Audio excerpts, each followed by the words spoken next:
If you're a custodial supervisor at a local high school, you know that cleanliness is key, and that the best place to get cleaning supplies is from Grainger. Grainger helps you stay fully stocked on the products you trust, from paper towels and disinfectants to floor scrubbers. Plus, you can rely on Grainger for easy reordering, so you never run out of what you need. Call 1-800-GRAINGER, click Grainger.com, or just stop by. Grainger, for the ones who get it done.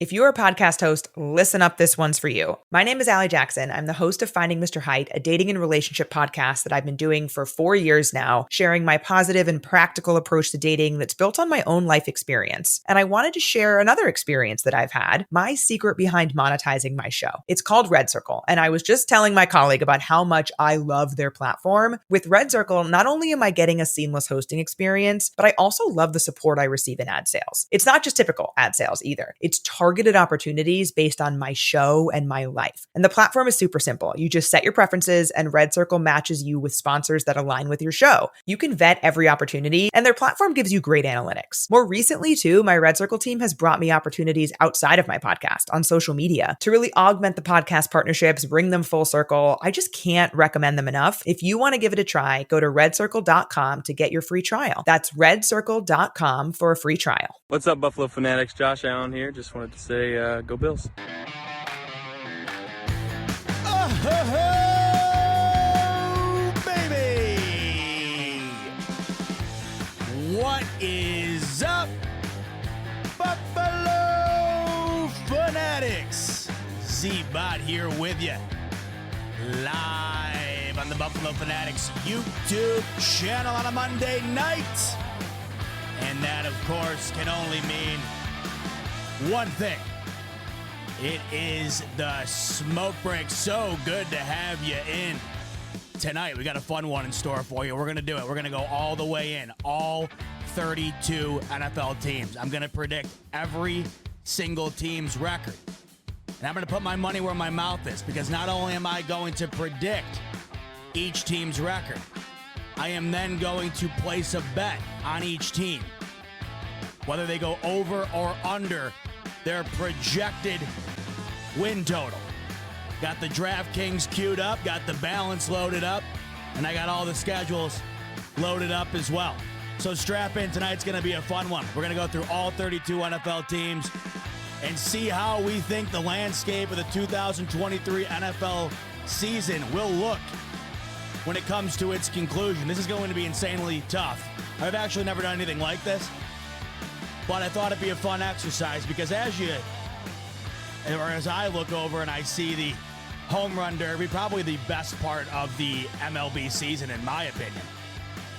You kind of step back, as I seem to say every week now, you kind of step back and you just say, man, when is football? And all you can do in the meantime while you wait for football is what we're going to do tonight. Project what you think is going to happen when the football season starts. So let's get an update on how many days away we are until Buffalo Bills kickoff. 63 days, folks. 63 days. We're getting there. We are getting there. It's starting to feel real. You know, 4th of July is in the books. By the way, hope you had a phenomenal 4th of July. Man, it was hot. I read it was the hottest day ever recorded. Ever. My sister lived out in Arizona for a while. We checked in on the weather there. I don't know if anybody's from out West Coast area, Midwest. It was 111 degrees in Arizona on the 4th of July. It was like 90. I went up to, back up to Rochester, and it was like 90 there. Scorching hot, but a beautiful day. Hope you guys all enjoyed it. Can't believe that's already come and gone. And now, as I look over here, like I said, to the home run derby, this kind of shows you where we are in the sports season, right? We're coming to the midway point of the baseball season, and the NBA draft just concluded. So we're picking up speed here. We're picking up speed. You're going to blink, baby, and it's going to be here. So tonight, like I said, we're going to go through all 32 NFL teams. We are going to project each record, and then we are going to put some money on it. And the best part about that is I can track this, right? At the end of the season, I can go back and see just how well I did. So fun one in store for you tonight. Let's get to some Bills stuff first, and there isn't much, which is good. Of course, the Diggs thing still lingers around. We went at it ad nauseum last week, and I told you I'm done with it. I've gone on a couple shows, talked more about it. My God, it's not worth talking about anymore. And as you've noticed, I think it's getting to the point now, unless something else happens, they're really running out of material to extract out of whatever this story is. Obviously, Josh Allen went on the Bussin' with the Boys podcast. That inflamed it a bit more, but in my personal opinion, the way he handled it, what he had said about it, was exactly what needed to be said. I don't know how anybody could find any fault in what he said. He just went on that podcast and said the media was blowing it out of proportion, which is exactly what I told you a week ago. That's exactly what is happening. You heard it right from the horse's mouth, and Josh Allen, the guy who's most directly involved within whatever predicament is supposedly occurring. So it's been put to rest in my world for a while. And I think after what Josh Allen said there's a few more articles written, of course. What does this mean? What does Josh, yada, yada. I think we're finally going to be able to move on from that. The biggest news this past week, and this comes back to what we talk about a lot on here about the differences in being a Bills fan in this current era compared to what it used to be, right? We talk about that all the time, all the different examples. And one of the biggest ones as of late, obviously, has been Josh Allen's ascension, not only into one of the best quarterbacks in the league, but of course, superstardom, A-list type celebrity, all the things that come with that. The biggest story, of course, this past week, Josh Allen hanging out with the new girlfriend, Haley Steinfeld. That was the big news. Paparazzi following Josh Allen everywhere. I mean, I'd love to know where these guys are posted up to get these pictures, because Josh Allen and Haley Steinfeld were hanging out in a pool somewhere. It looked like on a rooftop or something. And I'm thinking to myself, are these guys in helicopters? Are they scaffolding down a nearby building to get these photos? Unbelievable to me. But I'm glad they took a photo, because I want to get into what I took away from the Josh Allen and Haley Steinfeld enjoying the 4th of July together. Because look, I don't care about Josh Allen's relationship life or his love life. I wish him all the best in that aspect of things. It's got nothing to do with me. All I can say is, when it comes to my perspective on that, I hope he's happy, and that's all I'm rooting for, right? That's all I care about. But these pictures that came out, Josh Allen's in the pool, he's hanging out. And everybody looks at the photo, and the first thing they think of is, oh, there's Josh Allen and Haley Steinfeld. They're hanging out. Oh, my gosh. Oh, they're so cute together. I love them. Oh, my new favorite couple. No, that's not what I saw. What I saw is a man who looks like he's ready to dominate this year. Folks, this is Josh Allen, pictured with his new girlfriend, Haley Steinfeld.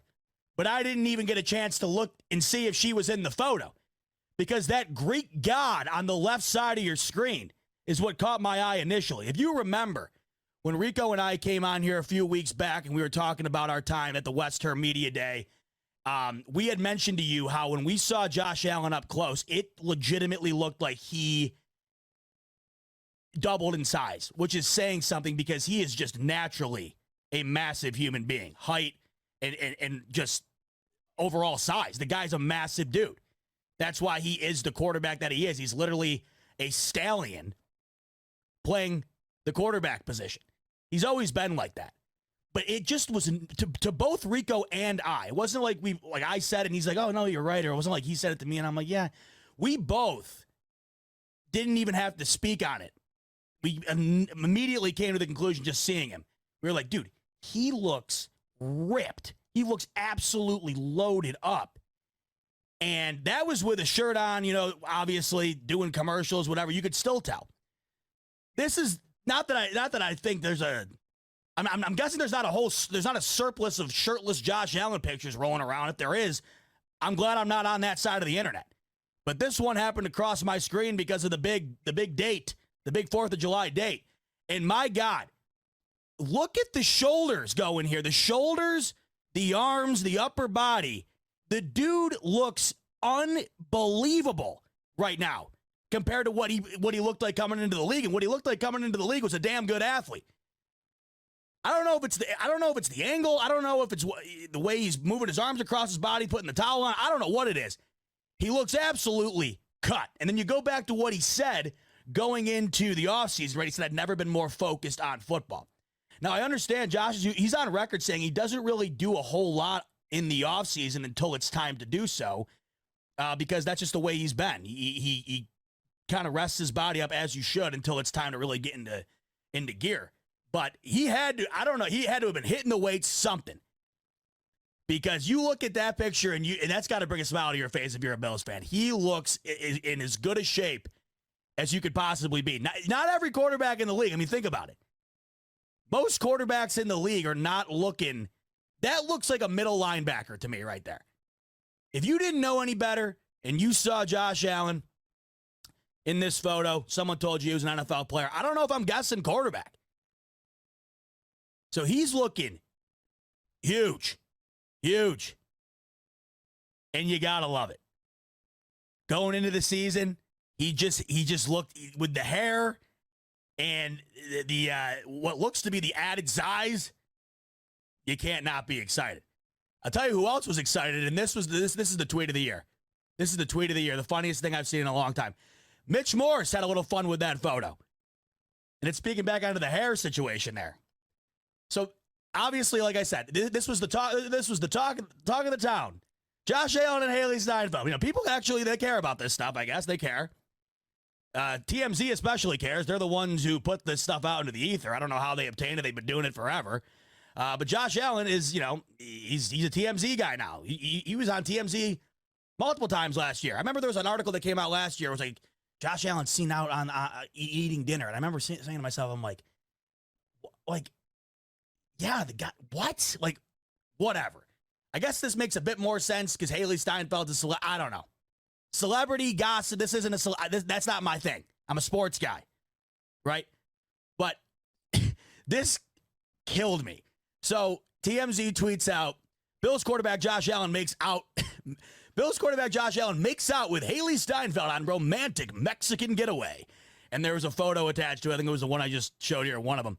Mitch Morse quote tweets it. He goes, that new haircut gave him superpowers. My God, man, when I first saw, so I read the tweet initially, and I thought it was a funny tweet to begin with. I thought initially it was hilarious. Because it just seems like there's been this arc this offseason for Josh Allen. It kind of seems like he's going into his villain arc, you know what I mean? People are starting to doubt him again. They're doubting the Bills. They're doubting Josh Allen. Cover of Madden, right? And unless you were a Bills fan, it seemed the majority of people were heavily scrutinizing the choice to put him on Madden, saying he didn't deserve it, yada, yada, saying he regressed last year, right? All this stuff. It just feels like the villain arc is rising for Josh Allen. And now you see him, you know, he's got a new girlfriend, he's looking bigger, and now he's got the long hair. It just seems like it's all coming together. So I was thinking about that initially. And then I see this tweet, and I'm like, oh, that's a funny-ass tweet. Then I look up to the top left and see it's none other than Mitch Morse. And when I saw that it was Mitch Morse who tweeted that out, man, made me laugh my ass off. So just goes to show you how slow of a period we are in right now with sports, when the main story coming out of Buffalo this past week is Josh Allen out on a date with his girlfriend. And the following story to that is Mitch Morse tweeting about it. Slow times, folks. We need to get the pigskin in the air. 63 days cannot come soon enough. One other cool thing I wanted to show you that I saw today, I thought this was awesome. My man Greg here sent this to me earlier today. He makes these graphics. These things are awesome. I don't know if you've ever seen anything like these before. They have a bunch of different ones on YouTube that show these graphics that progress over time. One really cool one, if you've never seen anything like this, one really cool one you can watch after the show here is if you go on YouTube and type in, I think it's most popular websites from 1990 something until now, and you can just watch the absurdity in like the difference in internet usage and how these different websites came about and the popularity of Google, and it's wild to watch it progress in this type of format. So my man Greg here made something similar, but this one is a graphic breaking down all the Bills' all-time touchdown leaders. So I'm going to click play here, and it's amazing. You watch 60 years of football here, right? And watch towards the end just how fast Josh Allen rockets towards the top, towards the mid pack of this list. And now remember, this is personal touchdowns. This isn't throwing touchdowns. So the number you're going to see pop up on your screen here when you watch Josh Allen skyrocket to the middle of this graph, those are all rushing touchdowns. And Stephon Diggs is going to make his way onto this graph in a seismic way as well when we get into it. But you look at it, right? Thurman Thomas and Andre Reed, right? Exchanging the baton there for the longest time. And you look at this. This is the crazy thing. Look at this. So we got OJ leading for a long time, obviously. Nobody touched OJ, right, when it came to the Bills organization up until the 90s. He was the man. Then you get into the 90s, the Hall of Famers here. So we go right there. What do you got there? What is that? 90. Okay, so in 98, right? In 98, Andre Reed and Thurman Thomas both have 87 touchdowns to lead the Buffalo Bills for all-time total touchdowns, which is cool in itself. Both those guys were tied there for the longest time. Now, you look, that was 98, right? We're a decade in. No one's come even close. No one's come even remotely close. Look at this. We are still going. We are now at 20 years. No one's even come close to OJ in third place. And there he is. Look how fast Josh Allen rockets up this list. Okay, so Josh Allen comes into the league in right here. Watch this.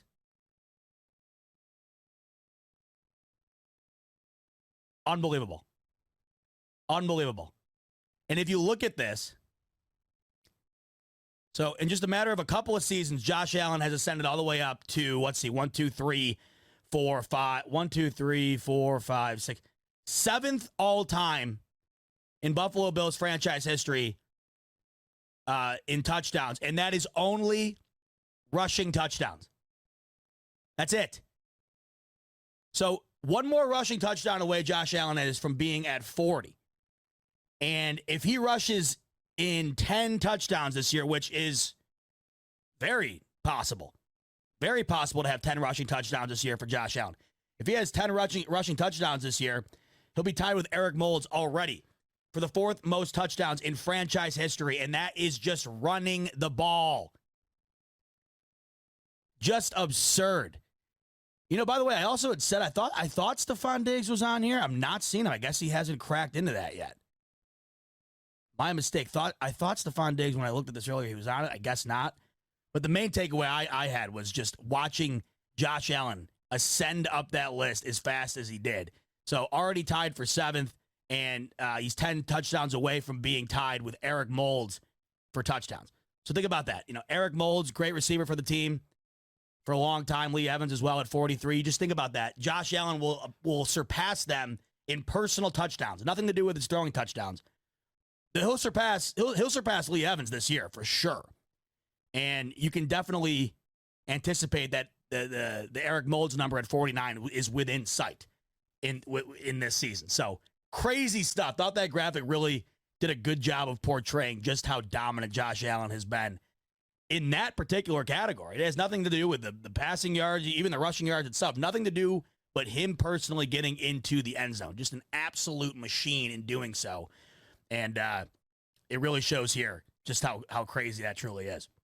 All right, so as I mentioned, tonight we are going to be having some fun with the entirety of the 2023 NFL schedule. So as you can see here on your screen, I have in grid style all 32 NFL teams up here on the board and all 32 NFL teams' schedules up here on the board as well.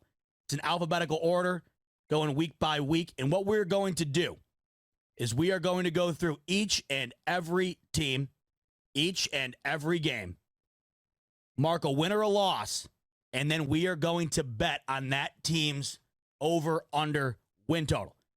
So over here, I got DraftKings pulled up.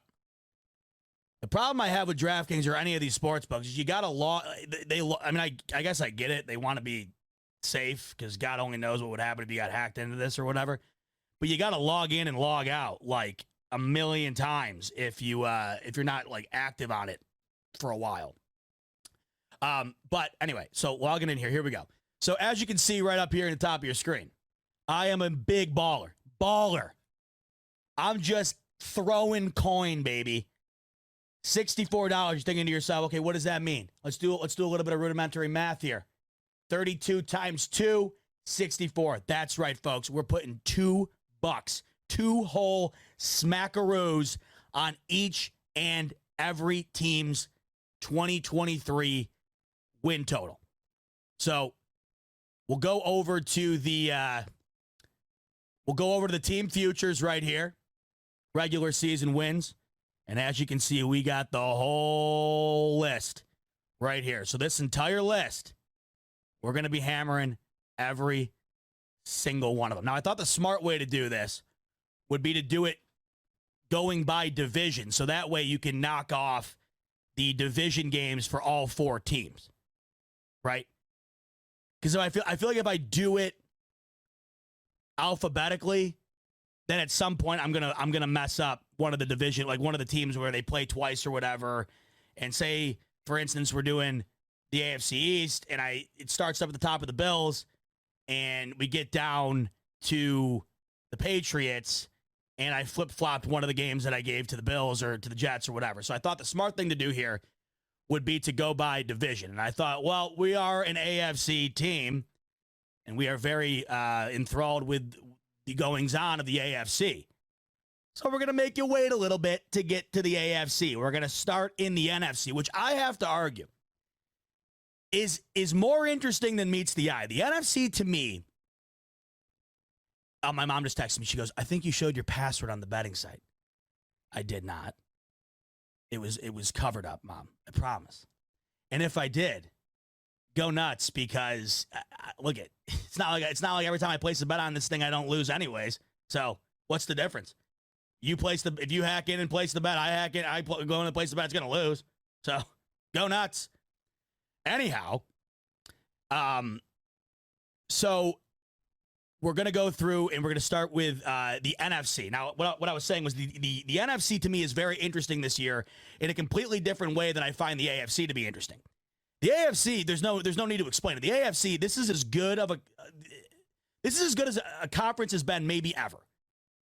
I mean, when you look at the quarterback talent in the AFC and then all the trimmings that come along with it, the AFC has never been more loaded. I don't think a conference has ever been more loaded. The exciting aspect going into this season is, man, who's not going to make it? Who's going to get out of that alive? Who is going to find their way to the top of that, what seems to be insurmountable mountain climb? Because if you look at the schedule for all of these teams in the AFC, especially the ones coming off of playoff berths, I mean, nobody's got it easy. Nobody. So the AFC, it obviously just, when you look at it, point blank, it doesn't get more interesting. But the NFC is interesting to me because you're going to see some teams this year get into the playoffs that you would not expect just because of how weak the NFC is. The NFC is extraordinarily weak. Outside of the 49ers and the Eagles, in my opinion, it's wide open. I think you get your classic teams that find their way in there, like the Cowboys, obviously, or see, that's the thing. I got to rack my brain. I do give the Cowboys a playoff spot in my mind just because I look at the landscape of the NFC, and I think that the Cowboys have one of the better rosters. The funny thing is, though, if you move the Cowboys over to the AFC, are they even a top, what? Are they even a top 8 team? I don't think so. Yet they're probably the 3rd best team in the NFC right now. So what I find to be extraordinarily intriguing about the NFC this year is outside of the top tier teams, and really there's only 2 in my opinion, the Niners, who have question marks all over the quarterback position. That in itself is interesting. Really outside of the Eagles, it's fair game. So I feel like the NFC here is going to be tricky because there's going to be some teams that you just would not anticipate having a good season. Yet you look at their schedule, you look at what other teams got going on, next thing you know, they're in the playoffs. So here it is, folks. All 32 NFL over-unders are on the board here. And we're going to start with the NFC East. So let's go over here, and we will start. I'm going to circle them here. So as you can see here, I got the grid up here, and we got our markers over here. So the red marker we're going to use for a loss. Green marker we're going to use for a W. And I'm just going to use this little pen here to circle the teams that we are going to do right now so I can keep my my focus here. So we got Dallas. We got the Giants. We got Philly. And we got, where are they? Where the hell is the Commanders? Am I blind? A, B, C, D, G, H, I, J, K, L. Dude, the Commanders, I don't think the Commanders aren't on there. Chat, let me know if the Commanders are on there. If you can see them. I can't see them. Let's see. 1, 2, 3, 4, 5, 6, 7, 8, 9, 10, 11, 12, 13, 14, 15, 16, 17, 18, 19, 20, 21, 22, 23, 24.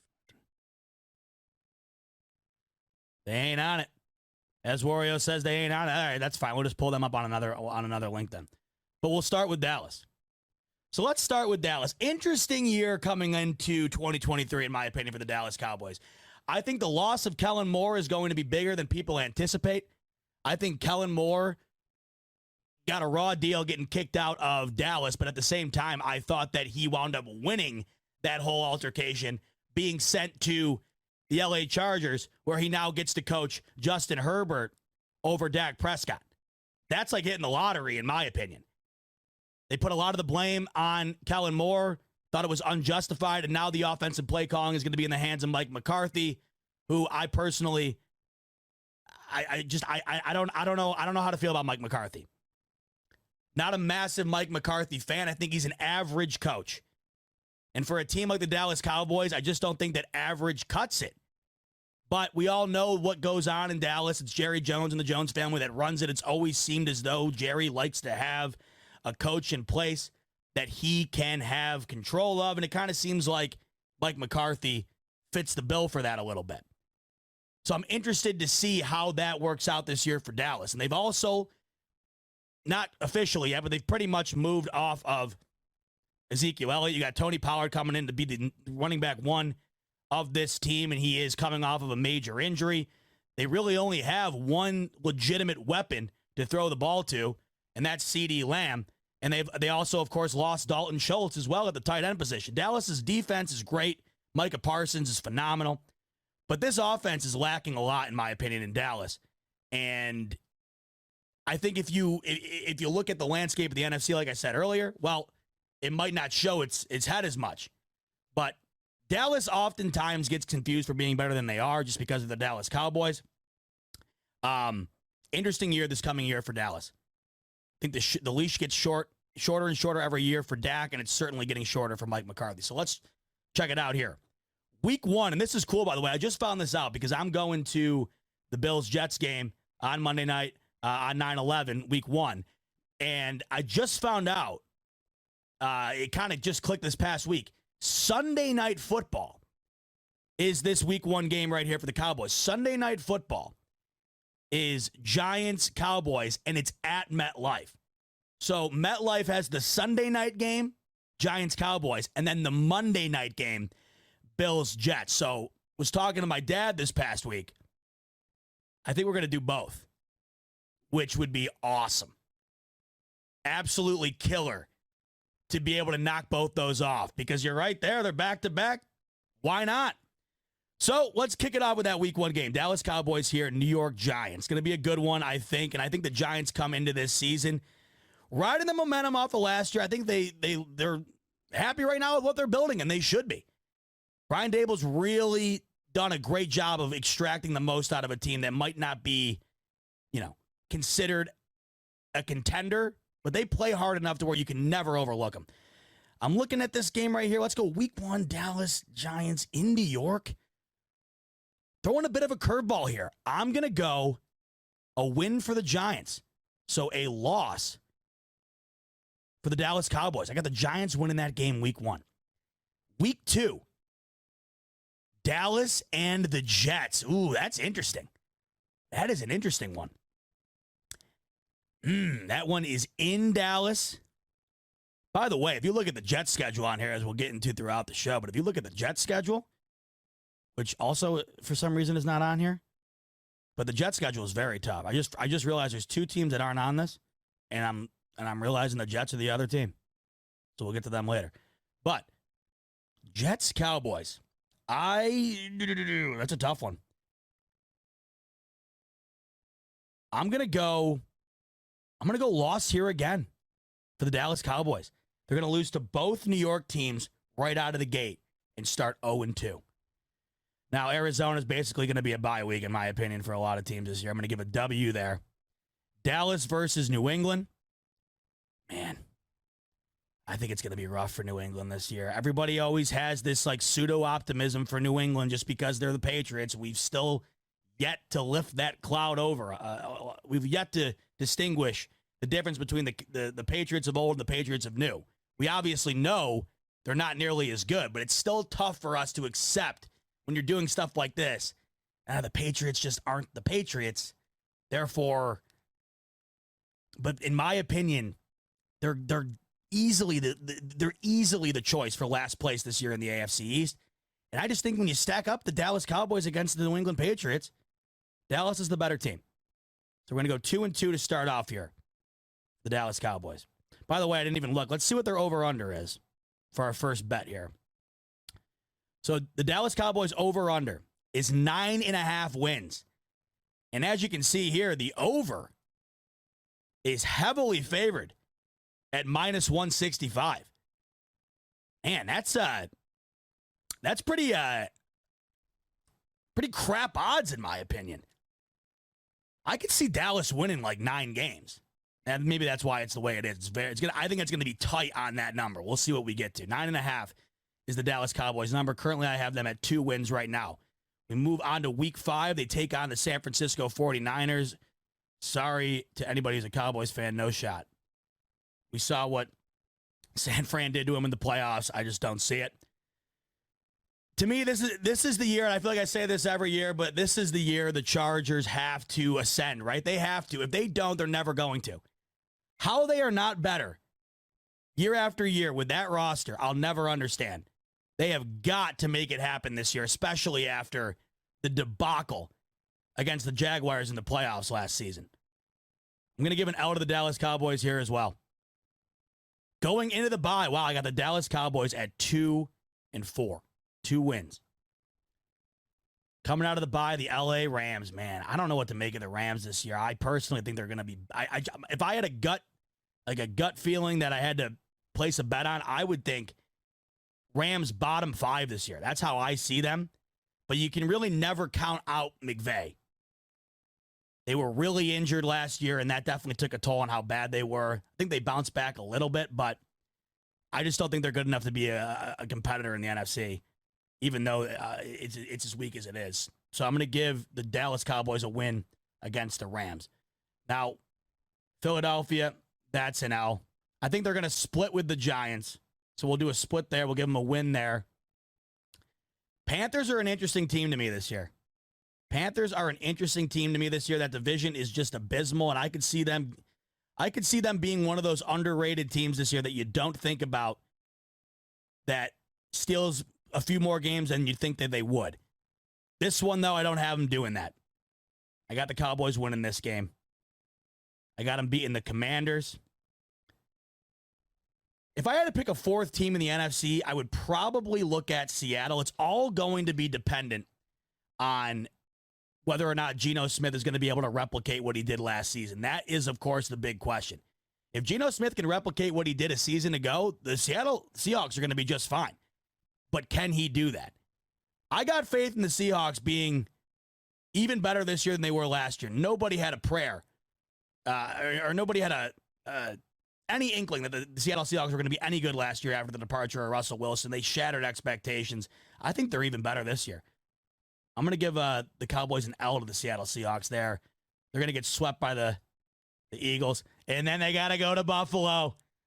They got to go to Buffalo, and that, folks, is a big L.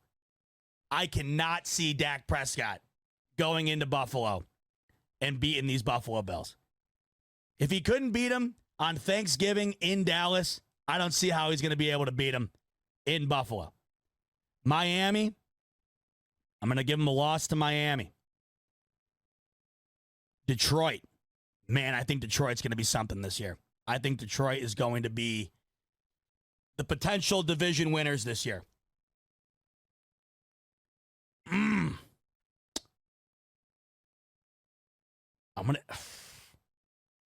gonna go L, man. I'm gonna go L. I'm high on Detroit this year and a W against Washington. So that brings us to 1, 2, 3, 4, 5, 6, 7 wins for the Cowboys. Am I out of my mind? Am I nuts?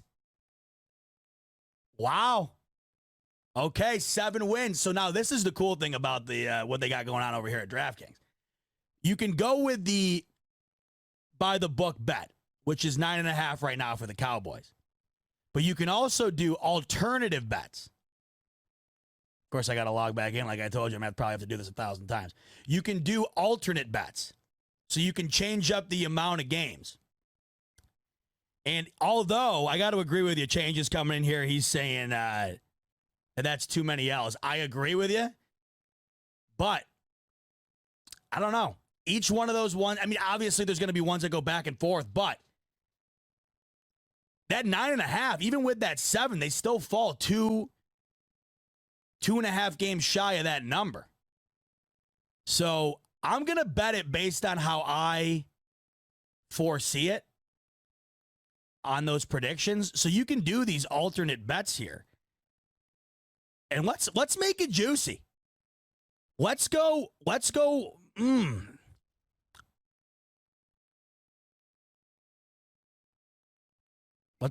Now I can't do the 7.5 just because that's too risky. The under 9.5, though, I'm locking that in. I'm locking that in for our first bet of the night. 2 to win 480, baby. We are high rollers. We are high rolling. Under 9.5 for Dallas Cowboys. Lock it in. The bet is in. I like that bet. 7 is definitely too low, just going through that. But I could see, like Scotty's saying, 9 seems like the number. Going through that schedule, 9 seems like the number for Dallas looking at this schedule. And I got to tell you, if they do go over, I think it's 10 wins. I think it's going to be by a half game either way. All right, let's transfer it down now to the New York Giants. So we already gave them a W over the Dallas Cowboys. Going to give them a W over Arizona.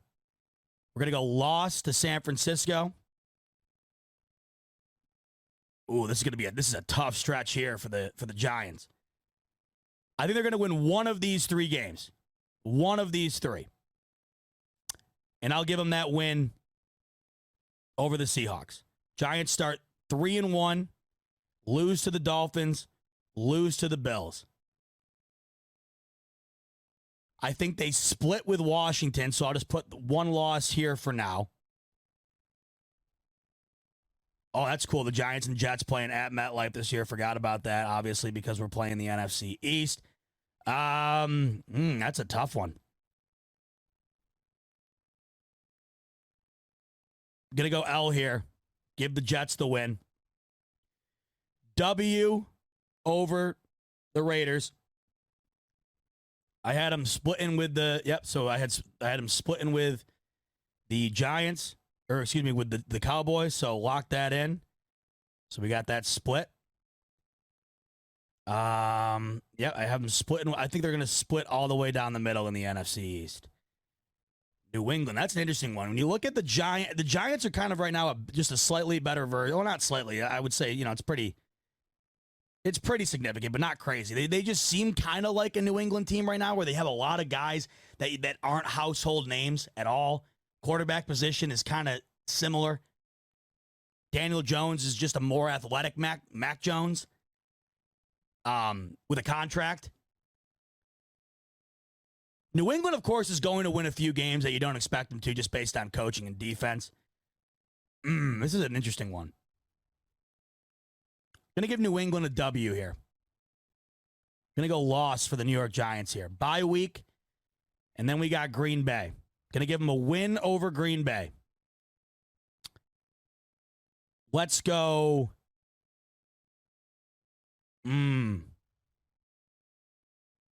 Something about New Orleans this year interests me. Let's go. I'm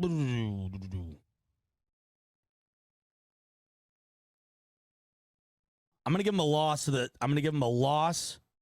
No, you know what? No, I'm going to give them a win over New Orleans. I'm going to give them 2 L's to Philadelphia. And I'm going to give them a W over the Rams. So what's that bring us? 1, 2, 3, 4, 5, 6, 7, 8 wins for the New York Giants. Let's go and find out what their season total is.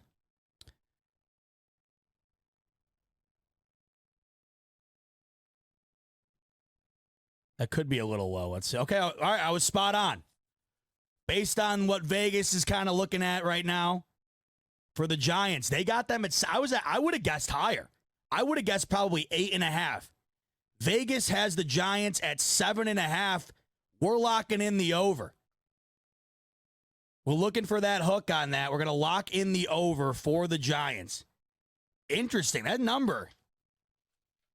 And you got to remember, too. I'm going to write these down, by the way. So we got Dallas under 9.5. And then we got the Giants over 7.5. These numbers are always like so tight every year. But that feels right. Over 7.5 for the Giants. I really like that. Let's lock that in with our 2 Buckaroos. Trying to retire early here, folks. Did it go in? You better believe it. The bet is in. Over 7.5 for the New York Giants.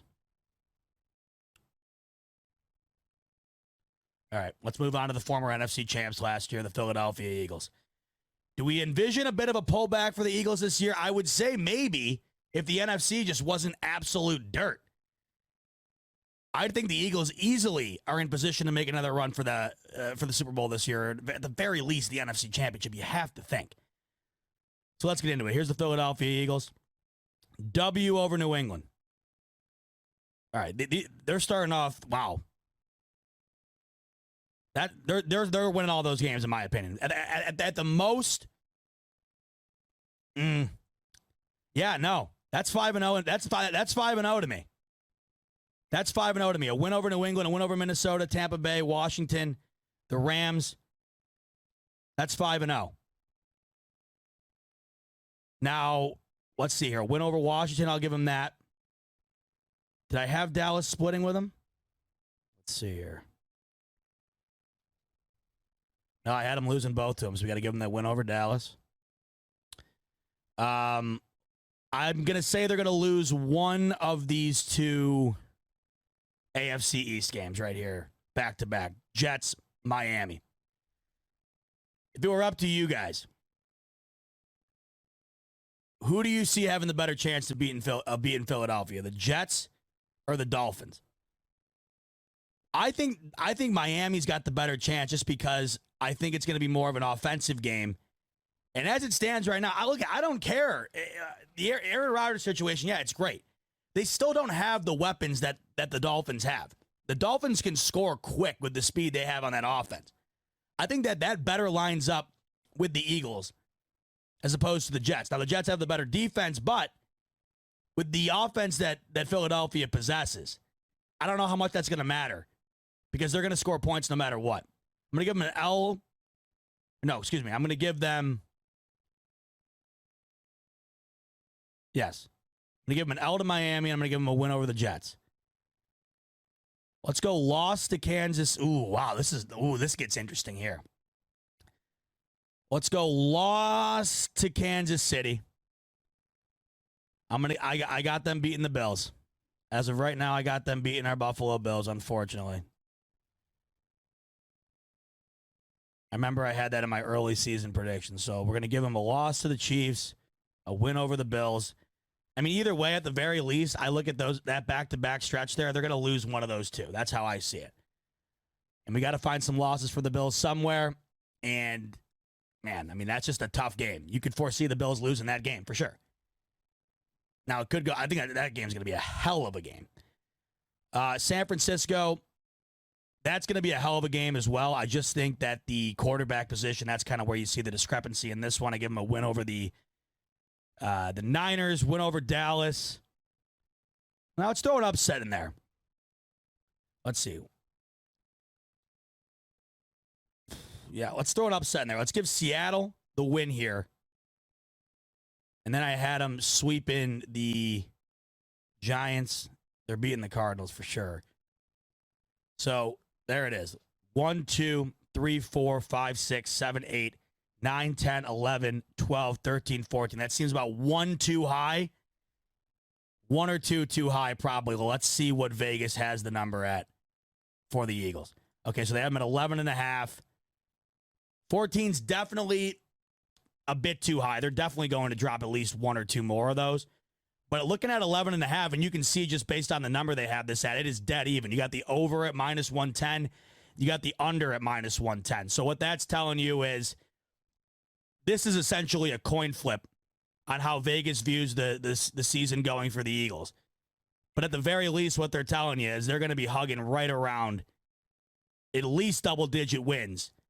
And 11 seems like the litmus test as to whether or not they go just under or just over. I got them going over that in a week NFC. So let's get that in there. Over 11.5 victories for the Philadelphia Eagles. $2. Lock it in. How come every time I do that, it like brings me to these random, brings me to like my old bets here. Weird. All right, that's in. I like that one. 11.5. I mean, it seems like, it is a high number. It's probably one of the higher numbers on here. But you look at that NFC, I mean, who is comparable to the Eagles? It's not there. So Washington wasn't on there for some reason. I don't know why. But we're going to have to look up their schedule separately. I don't know, man. The Eagles, to me, I think you look at both the AFC and the NFC, you could argue they're the best team out of anybody. Now, is Jalen Hurts going to live up to the hype? And I think I got no reason to doubt him. In the biggest game of the year last year, the Super Bowl, I thought he played tremendous. I really did. I thought he had a phenomenal game. And I love everything about the guy, his demeanor, his attitude, character. Love how he developed his game last year after everybody kind of doubted him. Big fan of Jalen Hurts. I think it only gets better. If he can stay healthy, I think it only gets better. I mean, he's got so many weapons around him. It's just absurd. They just added DeAndre Swift, too. I mean, it's ridiculous what they have in Philadelphia. All right, regular season. I'm going to write this down so I remember this. They don't have the grid here. All right, the Commanders. What do we think about the Commanders this year? Let me just take a look at what they got going on. They're like the most forgettable team sometimes, which is wild because you think about what they used to be. They used to be one of the more storied franchises in the NFL. But, Schneider really ran that team through the ground. And it's just not pretty in Washington. So as of right now, I forget this, honestly. Sam Howell is starting for the Washington Commanders. I have no idea what that's going to look like. It's just, Rivera always gets them playing tight or playing hard. But, man, you got to think that they're a mid-single-digit team. So the Cardinals are just absolutely horrendous. I mean, they're just bad. I don't even know if the Cardinals are going to 4 or 5 wins max. I look at for the Cardinals. So I'm going to give Washington a W here. I'm going to give them 2 L's back to back here. They're not beating the Broncos and the Bills. They're going to lose to the Eagles. We already got that down. Now, this is the type of game where you can see both these teams having a very competitive game here. I think the Bears have a much better season this year compared to last. They're going to lose one of these two right here, Falcons or Bears. Thursday night football at home. Let's give them a W over the Bears. Let's give them an L to the Falcons. Let me go back and see what I had with the Giants. I think I had them getting toasted by just about everybody in the NFC East. Yeah, it changes. You're right here. Honestly, if you're a team this year in the NFL, like by the trade deadline or by like your bye week, depending on when it is, if it is inevitable that you're not going to sniff a playoff berth, I mean, Caleb Williams, as it stands right now, I mean, he's getting hyped up like Trevor Lawrence did. You're hearing that Caleb Williams is Patrick Mahomes to some degree. That's the comp that everybody says. He's a more polished Patrick Mahomes, is what you hear. He is a tank-worthy type quarterback as it looks right now. If you're a team like the Arizona Cardinals could find themselves in, if you're a team that finds themselves in a spot mid-season where it's just not happening, and the Cardinals have shown you they don't care. They moved off of Josh Rosen in a year, and Kyler Murray, despite getting that contract extension, he's going to miss a lot of the year with his injury, and things have not been good there between those two. So it's not like it would be the craziest thing on earth for them to move off of Kyler Murray. It wouldn't blow my mind at all. And I'll tell you right now, if they get the number 1 overall pick, they're absolutely taking Caleb Williams. So, yeah, I think I had them losing to the Giants, if I'm not mistaken. Let's see here. Yep. Oh, I have them splitting with the Giants. Okay. So we'll give them a W for the Giants there. I got them losing both Eagles games. Okay, New England Patriots.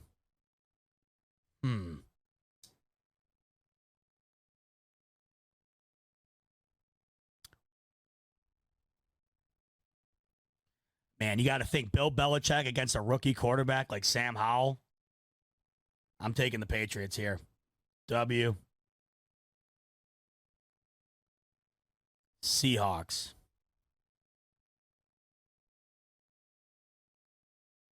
Let's go L here. L to the Seahawks. We already did one of the Giants. I think I have the Cowboys. Do I have them splitting with them? I got them sweeping them. So, loss. Miami.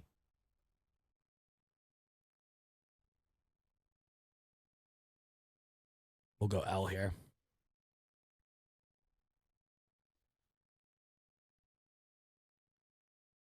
Give them a W over the Rams. L to the Jets. L Niners. Oof, this is ugly. L Cowboys. So let's see. I got 1, 2, 3, 4. I got 5 wins for the Commanders. Seems a little bit low, but let's see what the number is in Vegas. 5 seems a bit low, but I bet you the number in Vegas is like 6.5. Let's see.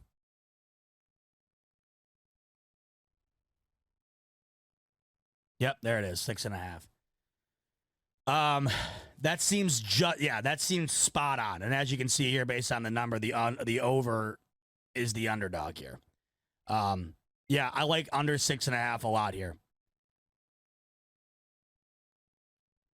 5 seems a bit low for sure, but I don't see them winning more than 6 games based on that schedule. And based on the fact that Sam Howell is starting, it's just, I don't know. I don't see it. Lock it in. And there it is, folks. That's the NFC East in the bag. 4 down, and as you said, we're an hour in, and Nathan just came here and said he's going to be here for 4 hours. We are going to speed this up. I just realized how much time I spent on that. I didn't even realize it was an hour. So we are going to speed it up.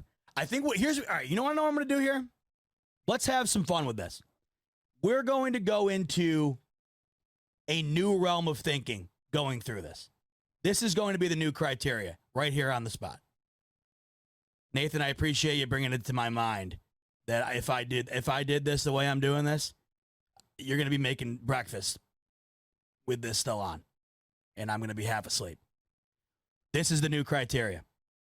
Each game, we're just going to go based on who the better quarterback is.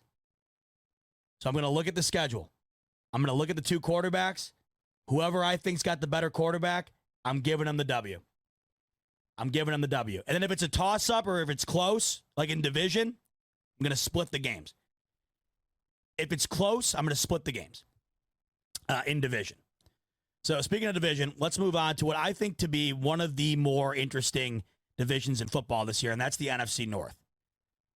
I think the NFC North is interesting this year because I don't think the Minnesota Vikings can replicate what they did last season. Obviously, Aaron Rodgers is no longer around, and the Detroit Lions now seem to be the team on the rise. And I'm very excited to watch that kind of unfold because that's a team similar to what the Bills were for the longest time.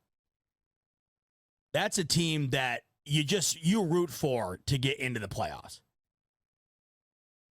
Their fans are great. They have had absolutely nothing to root for. You'll lose Matt Stafford, and the first year of his departure, he wins the Super Bowl with another team. I mean, it's got to be gut-wrenching. So I root for the Detroit Lions, and I think this is going to be a good year for them. Okay. So like I said, we're just going to base this off a quarterback. So I think right now, if you were to look at, we don't know anything about Jordan Love. We just don't know anything. Green Bay is one of the more intriguing teams of the entire 2023 NFL season. It's the first year in 25 years where either Brett Favre or Aaron Rodgers is not quarterbacking this team. You have two first ballot Hall of Famers over the last 25 years quarterbacking the Green Bay Packers. You now have a quarterback playing for this franchise that seems to be a rookie, yet he isn't. This is his fourth year, and we know absolutely nothing about Jordan Love. We also don't know what the ceiling is going to be for the Chicago Bears with Justin Fields. We just don't know. We saw the run game get unleashed last year, but we also know with that type of run game that they were relying on with him, which seems to be, in an offense like that is very weak, that doesn't have a lot to work with, oftentimes you see a guy like Justin Fields get used a bit too much, results in injury. So we'll see. I like Justin Fields, but he's only going to be as good as what Chicago puts around him. And Chicago has had a very tough time putting anybody on offense over the last, basically my entire life, to be honest with you. So I look at, especially in a divisional game here, I would say just based on what we know of Justin Fields so far and what we can anticipate, we can say let's say Jordan Love gets to a little below average in his first year as a full starter here. We're going to split these games. We're going to split the Green Bay games for Chicago. Tampa Bay, I'm just so down on Tampa Bay this year. Baker Mayfield, God bless him. It's just, no, I just don't see it. That team, they did what the Rams did, man. They balled out to win the Super Bowl. You got to give them all the credit in the world. They got it done. But you're gonna see the fruits of that experiment kind of develop this season. I think it's going to be a real rough year for the Tampa Bay Bucks. Lost to KC, lost to Denver. What did I do here with What did I do with Washington? I can't remember. Whatever. We'll just give them a. Oh, I had the Bears winning this one, I think. No. I remember. I had the Bears losing to Washington. Minnesota. I'm going to have them split with Minnesota in the division. I'm going to have them split with, I think they're going to split with everybody in the division this year. I'm going to give them 3 division wins. Split with Minnesota, and then I'm going to have them split with Detroit as well. I think the Bears are good enough to where you could see the split in some capacity, whether it's getting a win over each one of them or finding a way to beat one of the teams twice or whatever. I think they're going to split 3-3 in the division in some capacity. Vegas, and they're a team that you look at them, you don't want to think that they're as bad as they're projected to be, but I just don't know in the AFC how Vegas. I don't know. I think Vegas, though, they do get their victories this year in situations like this. I mean, with their division and just how top-heavy the AFC is, or not top-heavy, just how deep the AFC is, I just don't think they're going to get an awfully high amount of W's in the AFC. I think their victories come outside the conference. So I'm going to give Vegas a W here at home against the Bears. Chargers, that's a loss. I think they win one of these two games here. I will give them the victory over. Let's give them the victory over. Feeling the Saints. Give them a victory over the Saints. Loss to the Panthers. Going to give them a W over the Browns, the Cardinals, and a loss to the Falcons. That seems about right. Just based on quarterback, I look at this and I feel good about this. And then I have them splitting through the divisional games as well. So we tally that up. 1, 2, 3, 4, 5, 6, 7 wins for the Bears. Can't remember what they went last year. It sounds about right where they were at last year. Let's see what the Vegas line is. It's got to be right around that. Wait a minute. What? Oh, I had the wrong. Duh. I had the ultimate. Yeah, no kidding. Look at this. Over 11.5 plus 900. I was like, what in the hell are you talking about? I'm gonna say, who the hell set that line? I'll put my life savings on that under right now. All right, so the Vegas line 7.5. 1, 2, 3, 4, 5, 6, 7. Man, we are sharp on these numbers tonight. We are sharp on these numbers tonight, boys. We are like right on the money every single time. The under, I like this. We're getting a little juice on the under. And I'm feeling good about that. 7 wins sounds about right. And once again, just goes to show you, man, Vegas, these numbers just seem right, don't they? Like, you just think the Bears, you think 7.5. That just sounds right. We're locking in the under on the Bears. Under 7.5. It is locked in. Moving on to the Detroit Lions, who I anticipate win the NFC North this year. I think the Detroit Lions are your NFC North champion this year, and I hope that winds up coming to fruition. I'm rooting for them. All right, Detroit. I keep forgetting the first game of the year. It's such a it's a really strange opening game. Like last year, right? The opening game, of course, Bills, Rams. You got the Rams coming off the Super Bowl, obviously. And then you got the Bills coming off of that legendary divisional game. The hype was insane for the Bills. I mean, that game was just being, everybody was stoked for that. Outside of just us or Rams fans, everybody was excited for that game. This is a bit unorthodox, right? The Detroit Lions coming off a good year, but not a playoff year. And the Chiefs. And I think this is the first time in a while where the defending champion plays a team that didn't make the playoffs to open the season. But that just kind of goes to show you where the NFL kind of looks at what the Detroit Lions could be this year. But would I love this? Yes. Was going to happen? No. Lost to Kansas City to open up the year. I can't envision a world where the Detroit Lions go in and beat the Chiefs opening week. Just with Andy Reid with a whole offseason to game plan for the Lions first game, I don't see it. All right. Seattle, Atlanta, Green Bay. Okay, let's go. So based on quarterback, this is, I want to talk about a toss-up. Who am I taking, Geno Smith or Jared Goff? I'm going to go Goff. I don't know what it is, but Goff just seemed more confident last season. Like, he was essentially sent to Detroit to kind of, like, there's no other way to put it. They just kind of sent him. It was like sending him to Guantanamo Bay from L.A. Right? It was just like, hey, man, thanks for everything, but you're out of here. Right? You're out. So I think Goff, and this is coming from somebody who was I was not a Goff guy at all in LA. I think for Detroit in this current situation, I'm much more of a fan of Goff now than I used to be when he was with the Rams. Not to say I still don't think he's not a guy I want on my team, but I still think that if you look at him, he's right in that middle of the pack of the average tier quarterbacks right now. And the way Detroit's building their team,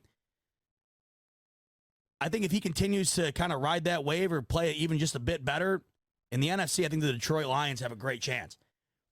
So we look at Atlanta with Desmond Ridder. Got to go Goff here. I have them splitting with the Packers.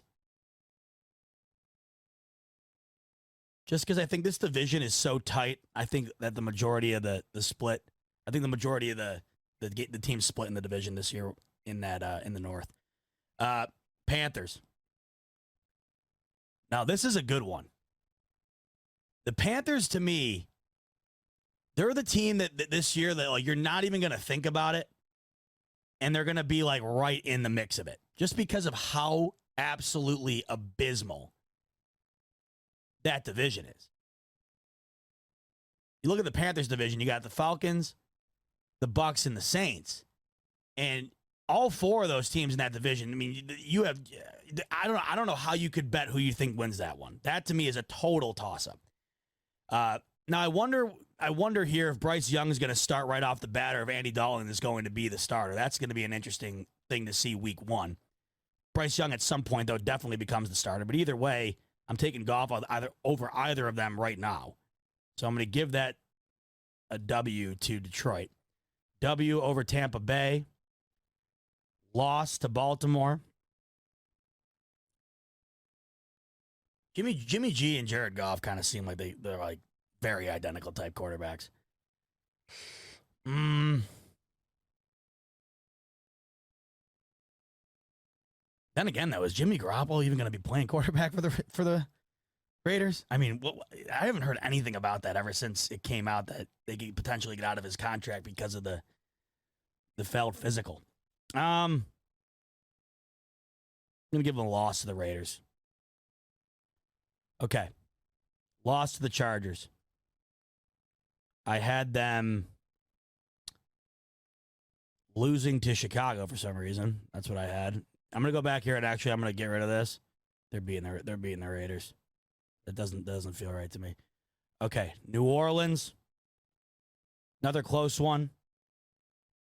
But I will take the Lions there. That's right. I had them splitting with the Bears. That's why I had that. Denver. Going to give them a loss to Denver. Had them splitting with Minnesota. And if we go back and look at the Dallas schedule, what did I have there? I had Dallas losing to Detroit. So let's see what the verdict is for the Detroit Lions. 1, 2, 3, 4, 5, 6, 7, 8, 9, 10. That sounds about right to me. I could see the Detroit Lions winning 10 games this year. Let's see what Vegas has to say. Oh, my God, guys. We might as well be making the lines this year. Look how sharp we are. I'm telling you what, I might as well apply for a bookmaking job. I am on these numbers, baby. 9.5. And we got them at 10. Lock it in. Detroit Lions, 10 wins this year. Cover in the over on the 9.5. Man, we are dead on these numbers. 10 wins for Detroit. I see it this year. Don't you remember when they were coming on last year and the Bills played them on Thanksgiving? Man, that team is damn good.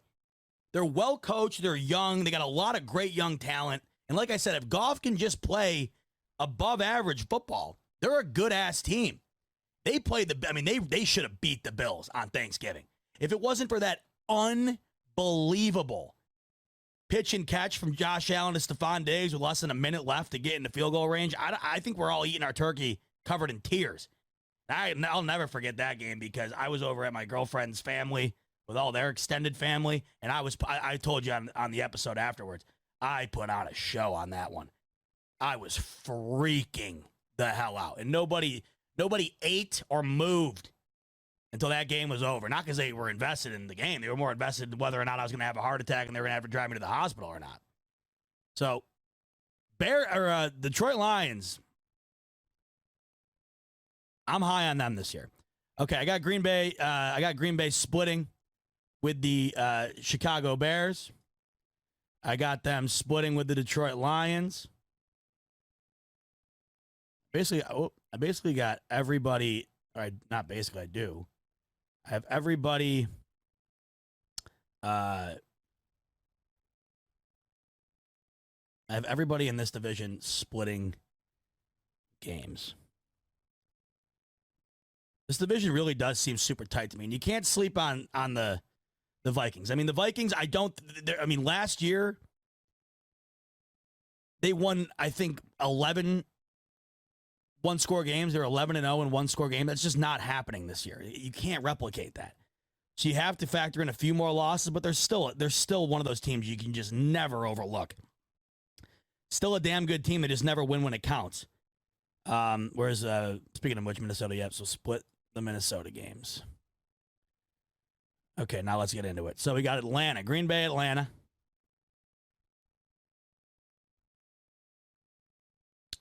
I'm going to give Jordan Love the edge over Desmond Ridder right now. I just no real reason why. Both pretty much making their first couple of starts there, but Jordan Love's had more time to get ready for it. And I think in a battle of two really young quarterbacks, that could maybe be the slight difference. Now, I think New Orleans is going to be better than advertised with Derek Carr.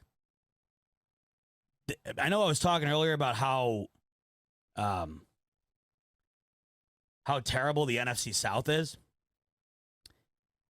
The Saints could very well. I mean, if I had to place money, I know I said earlier that I wouldn't want to. I definitely wouldn't bet my own money. But if I had to place a bet, I would definitely put it on New Orleans, I think, based on the landscape of that division. I'm going to give them a loss to the New Orleans Saints. Let's give them a win over the Raiders.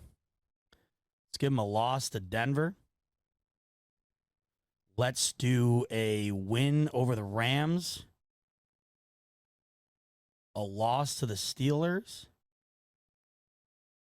Loss to the Chargers. Loss to the Chiefs. Who did I have with the Giants? Did I have them losing that game? Yep, had them losing that game. Let's give them a win over the Bucks. Carolina.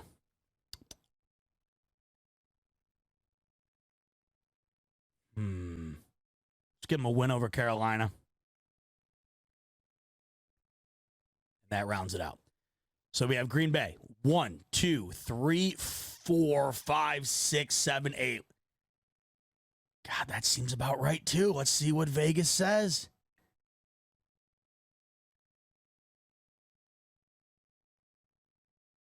Once again, I clicked the wrong one. Yep.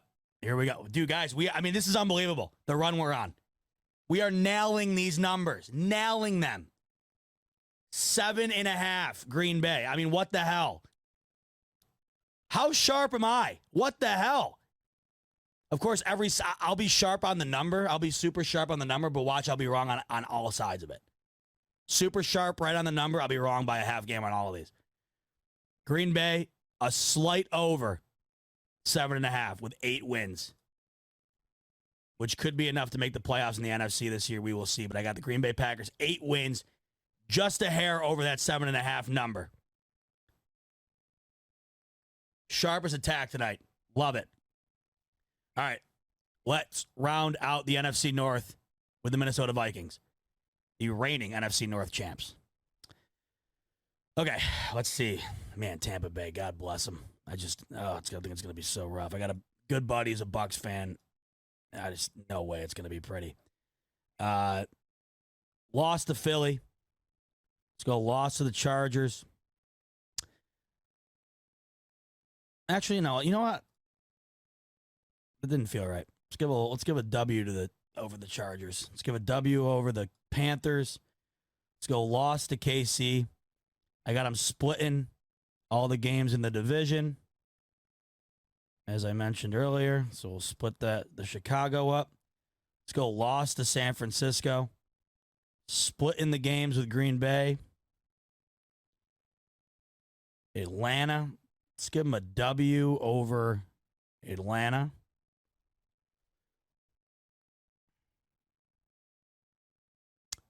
Gonna go.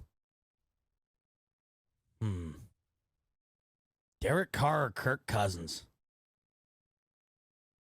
Oof. I mean, that's like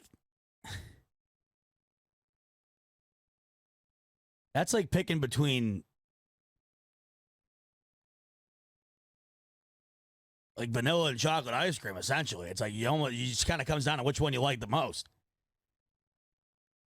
They're both ice cream. They're both basically the same exact thing. They're the two most popular things of that category. Kind of just comes down to which one you prefer. But I think Derek Carr is going to be on a revenge tour this year. I think he is pissed. Let's give him a loss. Let's give a W to Derek Carr there. Denver, Minnesota. I'm gonna go Vikings beating Denver. Gonna go Vikings beating the Raiders, losing to the Bengals. Did I already give them that W over Detroit yet? Let's see. Detroit. Oh, no, we got 2 at the end here. So 1 win over Detroit, 1 loss to Detroit. And let's see. Let's see what that results in for the Minnesota Vikings. 1, 2, 3, 4, 5, 6, 7, 8, 9. 1 game shy of the Detroit Lions, so it maps out exactly to what I thought it would be in the end here. The Detroit Lions win the North. Vikings finish a game shy. Let's see what Vegas has the Vikings at for the 2023 season. But God, we are killing it. Are we kidding with these numbers? Half game off on literally every single one of these. Slight over. And that's what Vegas thinks the favorite is anyways.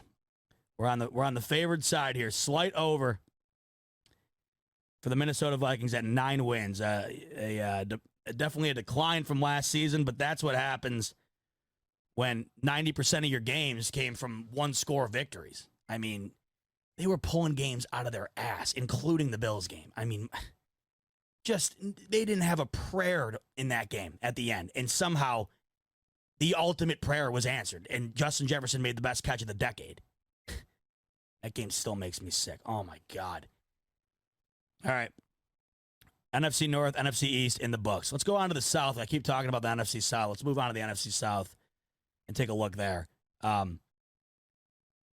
This is an interesting division, as I keep mentioning, just because all these teams are like equally bad, but they all, to some degree, have something interesting about them. And I do think if I had to, like I said earlier, if I had to look at all of them, compare them all, and then pick one, I'm going New Orleans just because I think that they already have probably the best core amongst these teams. And I also think that the addition of Derek Carr is going to be, we're going to look back at it. We're going to think it's underrated, I think, at the end of the year. Because, like I said, he did not leave the Raiders on good terms at all. He's got something to prove this year. That is 100% for sure. Okay. Atlanta, Carolina. That is the showdown between Desmond Ridder and who do I keep blanking on the hell's the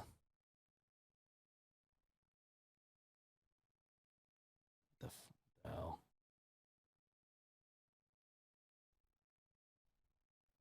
Keep forgetting Bryce Young. Why do I keep forgetting that? Every time I think of this is how irrelevant the Panthers have been to me recently. Every time I think of the Panthers, I still think of Sam Darnold.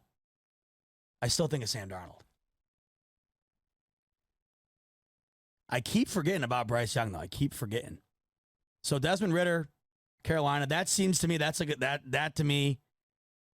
This feels like split. This feels like split territories. We'll give them the win there to start it off. Okay, Atlanta, Green Bay. I had Atlanta losing to Green Bay. I had Atlanta losing to Detroit. Going to have them losing to Jacksonville. Give them a W over Houston. I think I had them losing to, I had them beating Washington.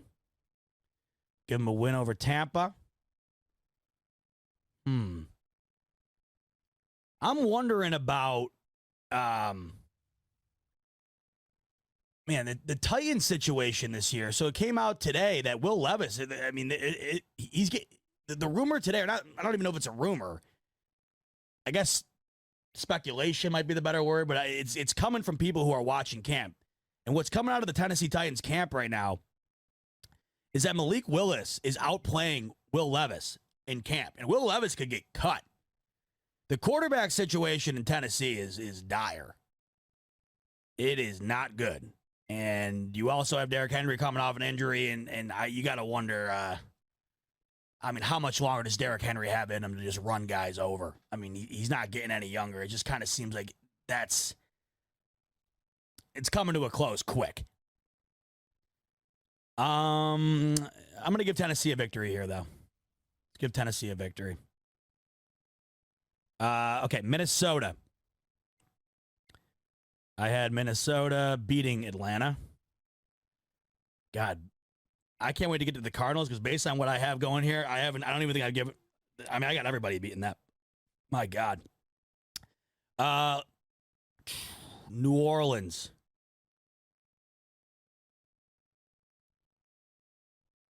I'm seeing a split with New Orleans. I'm doing a lot of splits in the division, but I like that because I think either way, it kind of with a lot of these divisions, including this one, it seems to be very even keeled as far as competition's concerned. So splitting that just seems right. So we'll give a loss there to New Orleans, and also a loss to Carolina here. And then I see that. But then the thing with Tampa Bay, though, do they split with Tampa? Yeah, let's just stick with that. That seems right. 'Cause I think either way, I could see them winning 3 division games, losing 3 division games. Let's go loss to the Jets.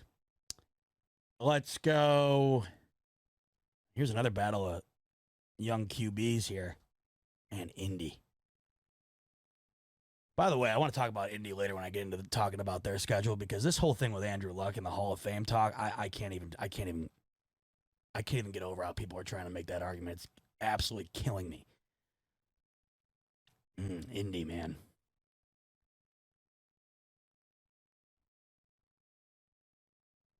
My gut's just telling me Atlanta here. And then what did I have with Chicago? I had them beating Chicago. All right.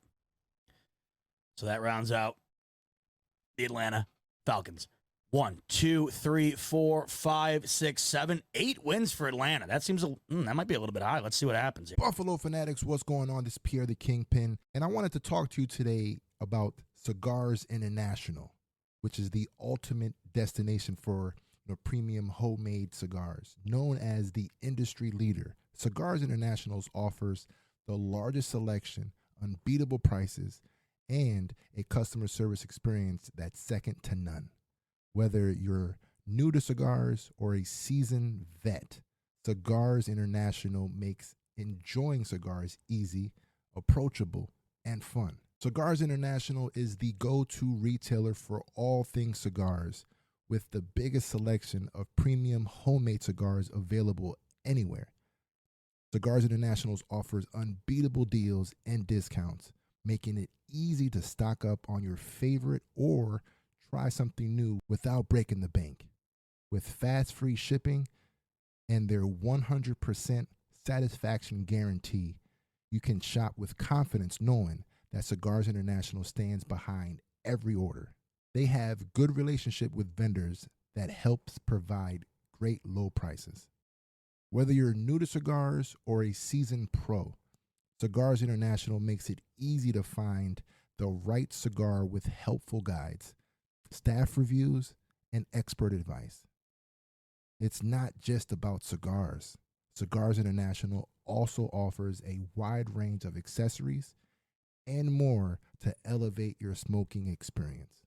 Check out the great deals every day at cigarsinternational.com. That's cigars, CIGARS, international.com. Use code FANATICS at checkout for 20% off your order of $50 or more, plus free shipping. Or visit www.cigarsinternational.com/fanatics, and the discount will automatically apply. Again, use code FANATICS at checkout for 20% off your order of $50 or more, plus free shipping. Or visit www.cigarsinternational.com/fanatics, and the discount will automatically apply. Time. It's always vanishing. The commute, the errands, the work functions, the meetings, selling your car. Unless you sell your car with Carvana. Get a real offer in minutes. Get it picked up from your door. Get paid on the spot. So fast, you'll wonder what the catch is. There isn't one. We just respect you and your time. Oh, you're still here? Move along now. Enjoy your day. Sell your car today. Carvana. Pickup fees may apply.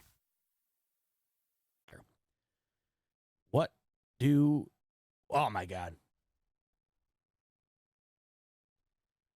I mean, we are bullseyeing these numbers, but the under is a slight dog here. The under is at plus 100. 8 wins sounds right, though, for the Falcons. 8 wins, you just see it now. It just sounds right. Slight under. I mean, we are absolutely pegging the number right on the nose. Under 8.5 for the Falcons with 8 wins. I can just see 8 wins just sounds right. All right, moving on to the Carolina Panthers. Bryce Young, what is he going to be the franchise guy, right? This is going to be his first crack at it against the Falcons, but I have them losing. I have them splitting with them, like I said earlier. Also have them splitting with New Orleans, so we'll just get that out of the way. Seattle. Interesting. Let's go based on quarterback. We got to go just sticking with the theme. We got to go Geno Smith here. I don't see him starting out this. I don't see him starting off 0-4 though. So this is where doing the quarterback theme sucks because how am I supposed to know what Bryce Young's going to be? You know what I mean? This works better when you know the guys. Let's give him a Let's give him a win over. Let's give him a win over Seattle. Give him a win over Seattle. We already have them losing to Minnesota. With Detroit, we have them losing to Detroit. Oof. This seems a bit. Man, 1-5 going into the bye. All right, well, shit, I don't know. Just the way I got it, I guess. W over Houston, W over Indy. What did I have them doing against Chicago? I had them losing to Chicago. All right, so they're getting back on track here. Lost to Dallas. Here comes Tennessee. My gut's telling me W over Tennessee. We have them splitting with Tampa Bay. And we have them splitting with New Orleans and Atlanta. And then with Green Bay, I had them losing to Green Bay, and I'm going to have them lose to the Jaguars. Carolina Panthers, 1, 2, 3, 4, 5, 6, 7, 8 as well. Okay. That seems right. Let's see what Vegas has. Wow, okay. Missed the target on this one.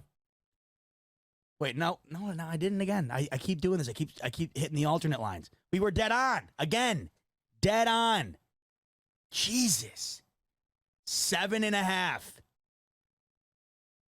We are just absolutely sharp shooting these numbers. Over by a half game. Man, this is going to be fun to watch all these pan out because we are either a half game up or down on all of these. I think a slight over for the Carolina Panthers at 8 wins. Locked it in. Okay, moving on to New Orleans. Kicking the year off against the Tennessee Titans. I'm going to give them a W there. I got them splitting against Carolina and Tampa Bay. Against the Green Bay Packers, I had them losing to the Green Bay, or I had them winning over the Green Bay Packers. Wow. Bit of a hot start here for Derek Carr and the New Orleans Saints. Let's give him a loss to New England. Let's give him a W over Houston. Let's give him a loss to Jacksonville.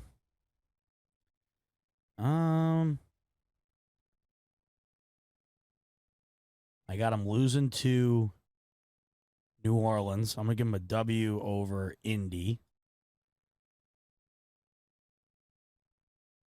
Looking back at Minnesota, I got Minnesota winning, or do I? I got New Orleans beating Minnesota. Then we got the split with Atlanta. Split with Tampa Bay. Split with Carolina.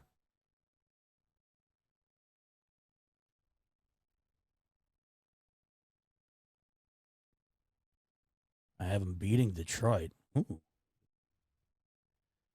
It's shaping up to be a pretty good year for the Saints. Giants. What did I do there?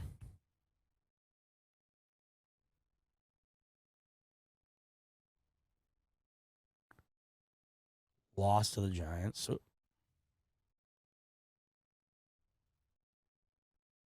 Have them beating the Rams. Saints. 1, 2, 3, 4, 5, 6, 7, 8, 9, 10. That would win the division. And that's who I foresee winning the division this year. Let's see what Vegas says. 10 seems a little, maybe a notch too high.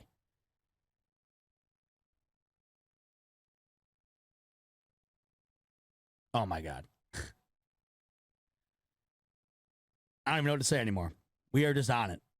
We are just on it tonight. Slight over, and we're getting the juice on it at plus 1.5. 9.5 is the set total, over under, for the New Orleans Saints this coming season, and we got them at a half over. How do we keep doing this? How? When's the last time we were even off by 2 games? I think the first one we did, we were off by 2 games. That was it. And I haven't looked at any of these numbers prior to this. Crazy. All right. And then we round out with Tampa Bay. God bless Tampa Bay. Like I keep saying, I think it's going to be bad. I think it's going to be real bad. I think it's going to be between them and the Cardinals this year for potentially the worst team in the NFL. Let's go. I think I have a loss here, obviously. Yep. Got a loss to the Vikings. Got a loss to Chicago. Lost to Philly. Lost to New Orleans. Oh, good God. That's an early bye, too. God, imagine starting the year off 0-4 into the bye. Oof. Hey, at least you got that Super Bowl trophy. That's what I often wonder sometimes as a Bills fan, right? Lost to Detroit. It's like, I would do it. I would do what these teams have done, like the Rams. Wow, I got them starting off. Jesus, I got them starting off 0-6, and there's no way they're beating the Buffalo Bills, baby. 0-7. Let's give them a feel-good W over Houston. And maybe let's give them a W. I'm down on Tennessee this year. Let's give them a W over Tennessee. But I've wondered, because I don't think you'd ever really, you would say it, like right now I would say that went over Indy. I would say that I would give up future years of I would accept just absolute garbage football from the Buffalo Bills for several years if it meant the Super Bowl. I sitting here right now, I'd be a fool not to do that. Like what the Rams did and what the Bucs did essentially. You there's no way you can regret that. You can't regret it. You went and did what is it, a quarter of the league, more than that, have been trying to do forever and have never been able to do it. You went and did that. You win the Super Bowl.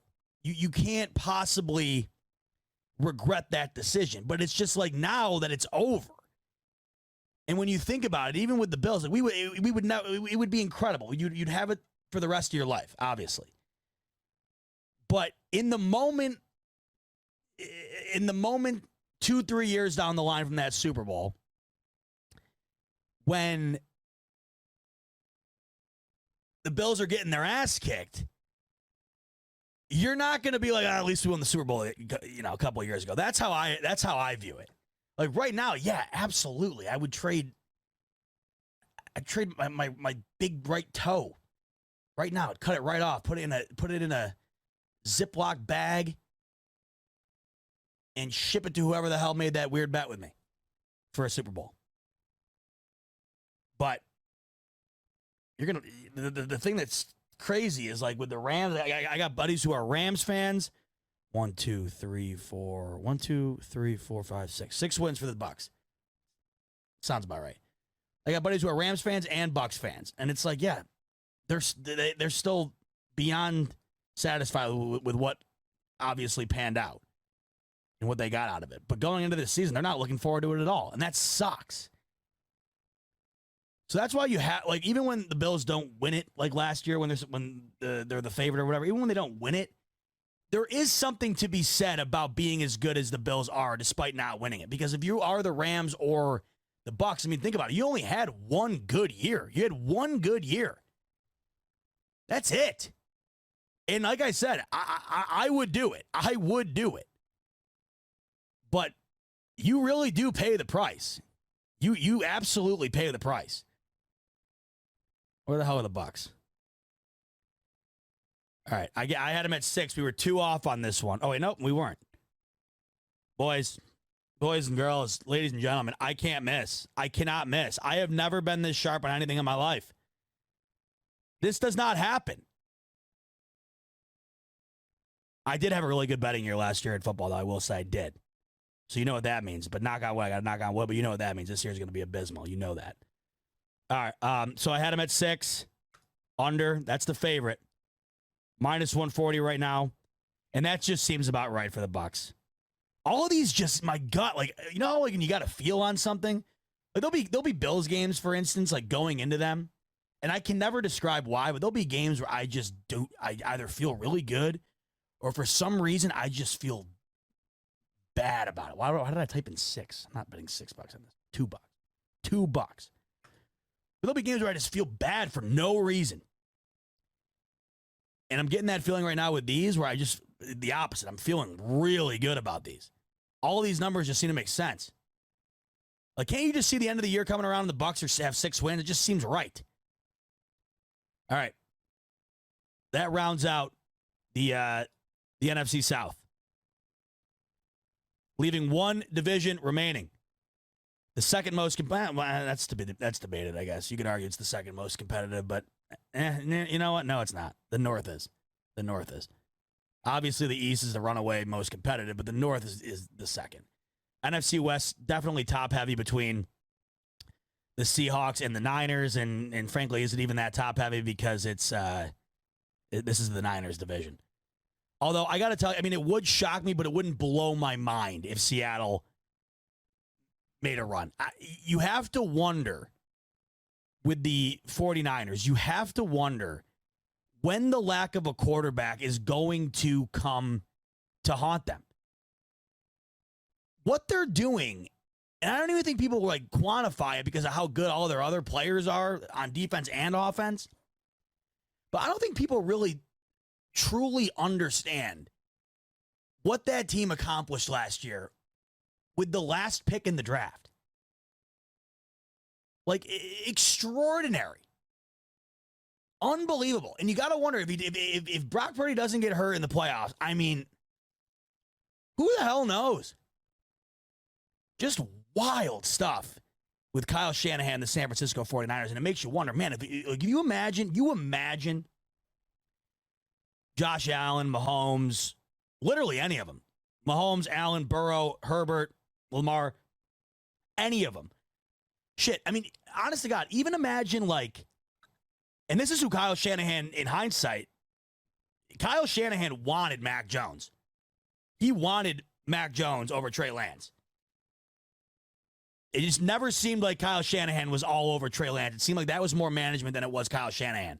Even if Mac Jones was on the San Francisco 49ers, I would guess the line between them and the Eagles to win the Super Bowl coming out of the NFC would be negligible at best. That's how extraordinary they are with pretty much some of the worst quarterback play. Not that it's that bad. The quarterback play is not that. I shouldn't say that. But with some of the worst optically speaking, some of the worst quarterback play. But the way they set it up is that like you can't fail, essentially. The way the offense is set up, it was built for a guy like Brock Purdy to not fail. I can just dump it to McCaffrey. I can just hand it off on a random wild play they draw up for Deebo Samuel. I can get it to George Kittle. I mean, they got it all going over there. Not to mention the best defense in the NFC by a mile. So the San Fran's an extraordinarily interesting team because you just think about what they could be with even if they had like a Daniel Jones, right? A Daniel Jones, a Mac Jones, you name it, really. That's why I wonder, I do wonder, like, with the story, because Brock Purdy got surgery in the offseason.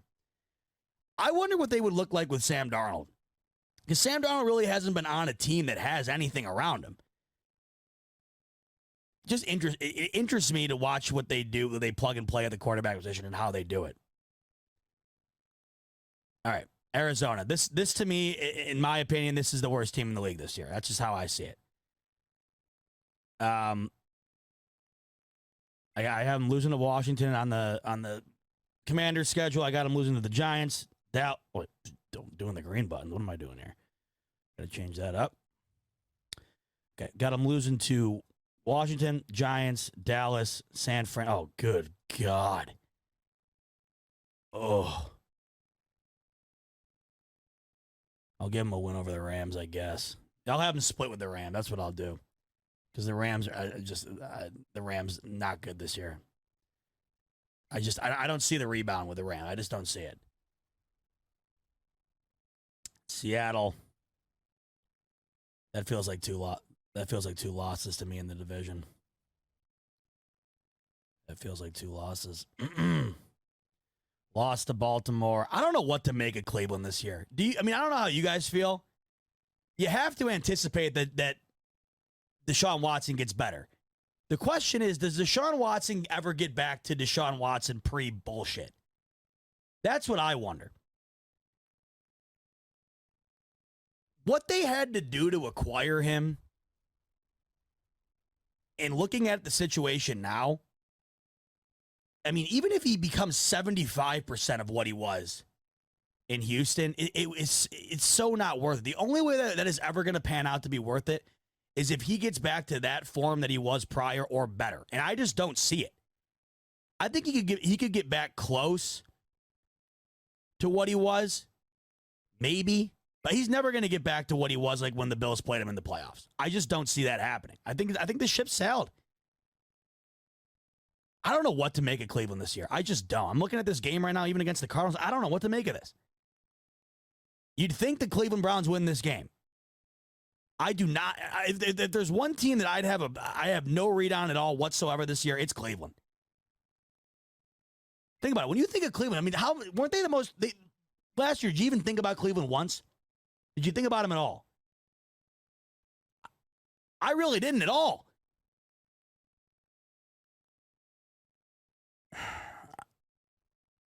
I'm gonna have them. I got to give them at least one more win. No, you know what? No, they're losing that game. Let's give them a win over. I got everybody giving them a win over Houston, though.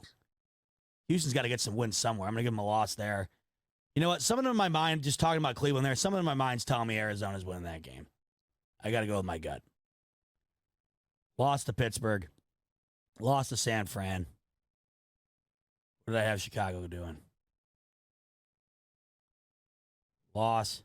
Well, Jesus.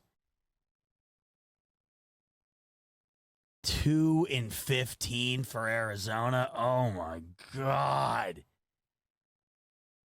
It's not going to be, it can't be that bad, can it? They'll steal one of these games somewhere. Either way, though, I bet you their over-under is at like 4.5. Let's see. Yep, 4.5. And the over's the underdog. That no matter whether I have them at 2 or 3 or 4, it doesn't matter. They're going under 4.5. That's how I see it.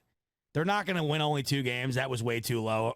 But I look back, I honest to God, like, if you had a gun to my head and said change one of these that you think's the easiest to change, I don't know which one I'd change. That's how I feel with this team. I just don't see any of those teams on that list of opponents where I'd be like, oh, that's the one I'd change. They're just a bottom barrel team to me this year. There's no other way to put it. So under 4.5 for the Arizona Cardinals. Lock that in. 2 Buckaroos, baby. All right, the Rams. No, they're another team, same division that I'm down on. But with the coaching, with potentially a healthy Matt Stafford, and that's the other thing too. I mean, Matt Stafford says he's healthy, right? Anticipate him coming back in full health, but I just don't know. I think he played through a lot of pain last year that maybe he should not have. And it seemed as though it was a dip down to say the least last year. We're talking about the worst team in NFL history coming off of a Super Bowl win. That was what the LA Chargers or the LA Rams were last year. Let's give them a loss to Seattle here. Loss to San Fran, loss to Cincy. Let's give them a win over the Colts. Colts are another one I don't know what to make of. Colts, the coaching situation in itself that's enough to make you just be like, what the hell is going on in Indy, obviously. I mean, I'm really excited to see Anthony Richardson. I think he is an extraordinary prospect. If anybody, everybody's always trying to make these comparisons to, oh, he's the next Josh Allen, he's the next Josh Allen. If anybody has the makeup to look like the next Josh Allen out on the field, it's Anthony Richardson. He's just got the same type of traits. He's a fun as hell player to watch. But I forget. So, yeah, Shane Steichen takes over this year after the debacle with unnecessarily firing Frank Reich and putting Jeff Saturday at the helm. What the hell was that? Indy's got a while, I think, until they rebound. So we got a loss to Philly here. We got a win for the Rams over Arizona. Let's go loss to Pittsburgh. We had Dallas beating them. We had Green Bay beating them by. Let's give them a split with Seattle. I think McVay can get in division. He can split there. Win over Arizona, right? But Arizona always does. Yeah, that's why I had that. Arizona always gets at least one win on them, it seems. Let's go loss to Cleveland, loss to Baltimore. I think I had them losing to Washington, New Orleans. Got them losing there. And with the New York G-Men, I got them losing that one as well. Oof, bad end of the season for the Rams. 1, 2, 3, 4 wins for the Rams. What I got coming out of their season. I bet you they're like 5.5. That's what I'm guessing here. Ooh, 6.5. Ooh, okay. Man, I like the under on the Rams there. So I had them at 4. So we didn't nail this one. Couple games under on this. But as you can see, the under is the slight favorite. 6.5 does seem right. I mean, I'm not accounting, back making those picks. I'm not probably accounting for a game or two, right, that the Rams steal because of McVay, right, or maybe Stafford just has an unreal game, something like that. But I just don't see the consistency level to be able to be that much better than the 6.5 win team. Then again, however, in the NFC, I wouldn't put it past any of these teams to make a splash just based on how open it is. I mean, the parity in the NFC is just wild. All right, San Fran. This is the team that I just right next to Philly. That's who I got. I got San Fran in an arms race with Philly for the NFC this coming year. They're just way too good. everywhere but the QB position. And if they can just keep that QB position healthy, they're going to the NFC Championship. Let's give them a week one. Week one. Something about Pittsburgh this year is interesting to me. Young and upcoming, man. They're going to be a surprise team, I think, this year, Pittsburgh. They were really coming on at the end of the year last year.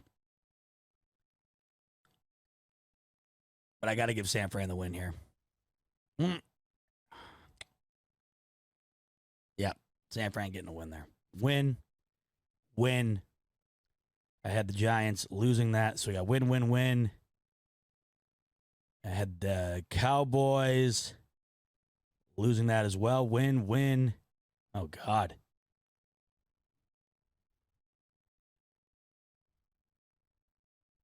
Jeez. All right, let's give them. I got to find a loss in here somewhere before the bye. Let's give it to Cincy, I guess. So we got 1, 2, 3, 4, 5. Jeez, 1, 2, 3, 4, 5. 7-1 going into the bye. That ain't bad. Jesus. Got to factor in some losses here to make up for this, just because you know a couple of these are going to be toss-ups. So I'll give them a loss to Jacksonville here, and let's give them a split with Seattle.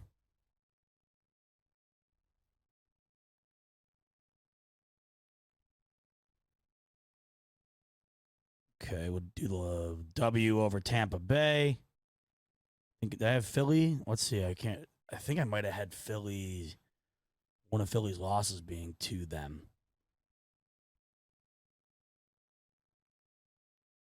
Nope, I haven't beaten them. Okay. So we give them a loss to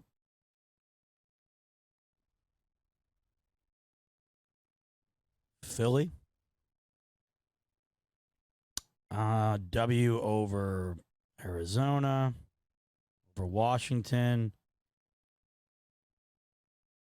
I had the Rams losing both. And we'll give them a loss to Baltimore. Throw another loss in there. So that is 1, 2, 3, 4, 5, 6, 7, 8, 9, 10, 11, 12 wins for the 49ers. That I could see that. I bet you they're more around 10 or 11. Let's see what Vegas has. 10.5. There it is. Okay, but the over is a high favorite at minus 145 compared to the under at plus 125. But the over, that seems about right. 10.5. Over, I like that a lot. I think 11 wins is probably 10 wins is the floor, it seems like, in the NFC for San Francisco. I see them jumping over that at least by one. So taking the over 10.5 on the San Francisco 49ers. And that rounds out the NFC. And that took absolutely for freaking ever. We haven't even touched the AFC yet. But the thing is that I'm forgetting here, I guess, is that we already did a lot of AFC games in doing the NFC. That's why it takes so long, I guess. So we already have like half the AFC mapped out, I guess. But the NFC is in the books. And I guess based on these numbers, the 1 seed, it pretty much maps out to exactly what I would have it at.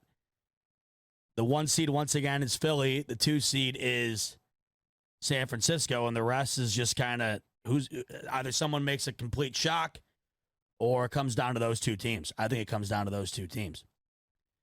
Okay, let's start.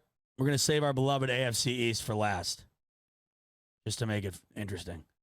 Let's start with the AFC North.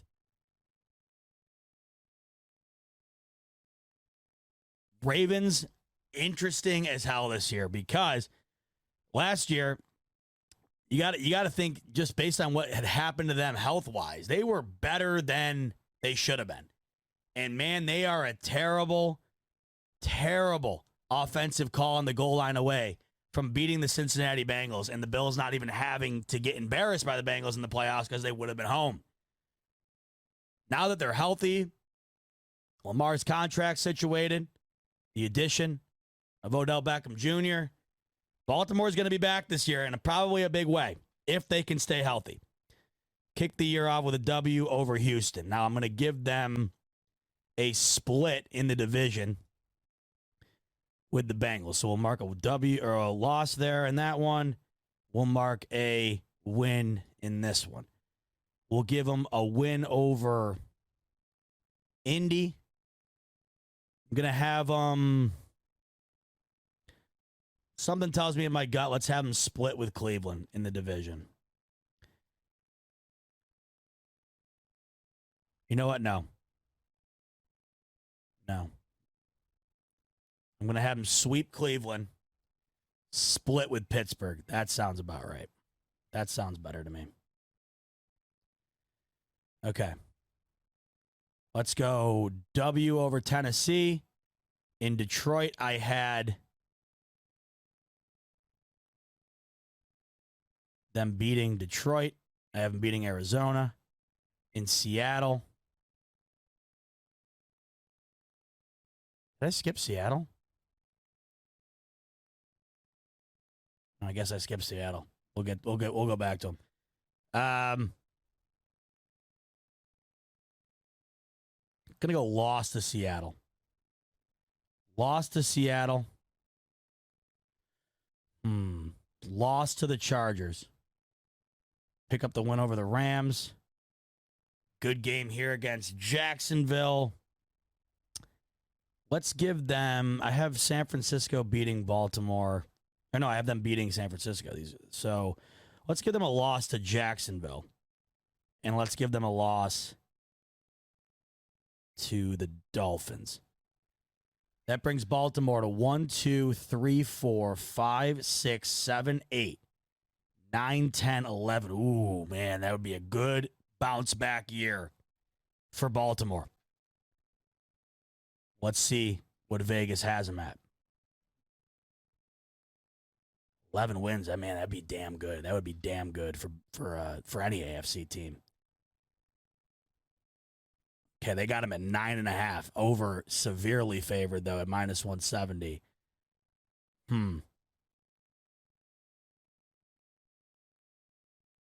I think 10 wins. 10 wins is what I would give. I know I had him at 11. 10 wins, though. That sounds right for the Ravens this year. It's all going to be a matter of health. I mean, they were just so banged up last year. But that sounds about right. If they can stay healthy, I could see them at 10 wins. So that's Baltimore. I had them at 11 with the over 9.5 on the win total. Let's move on to the Bengals. Oof. Good God. So let's have them split with Baltimore and Cleveland.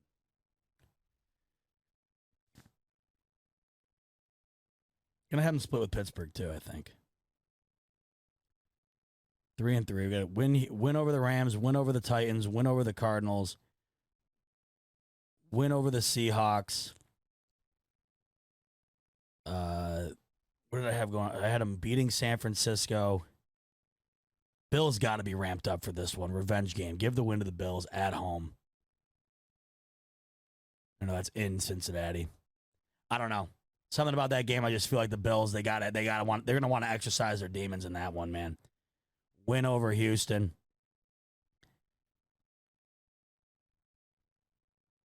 I had them splitting with Baltimore. Yes. Splitting with Baltimore. Splitting with Pittsburgh. Let's have them beat Jacksonville, beat Indy. And then we had Minnesota losing to them as well. And then, man, they always beat the Chiefs in the regular season. I mean, frankly, they just have the Chiefs' number.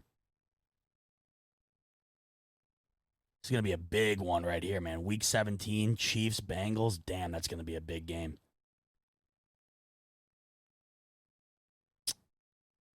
I'm going to go Chiefs. Chiefs are sick and tired of the Bengals shit. Okay. Cincy, what do we got him at?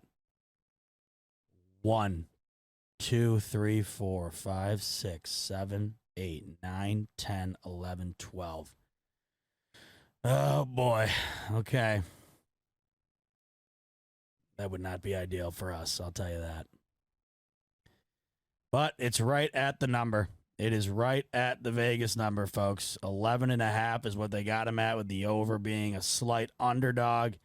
11 wins seems like about what I see Cincinnati at. I just had him at 12. It's going to come down to a game like that Chiefs game where I had him losing or winning. You know, it's going to be toss up there, and it's going to come down to the division too, which is going to be tough with a healthy Baltimore and a Pittsburgh team that I think is better than years past. So that's what it's going to come down to. But I'm going to give him a slight over on that 11.5 just based on what we just went through.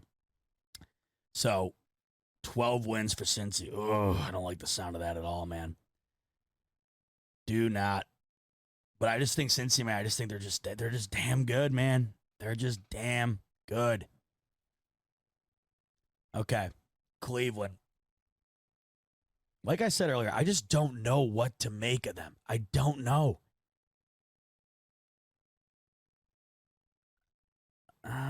Let's have them. I'll have them split with. I have them splitting with Cincy and Pittsburgh.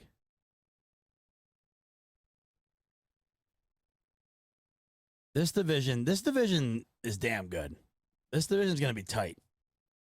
I don't think Cincinnati's just going to run away with it. Let's have them beat Tennessee. We have them splitting with Baltimore.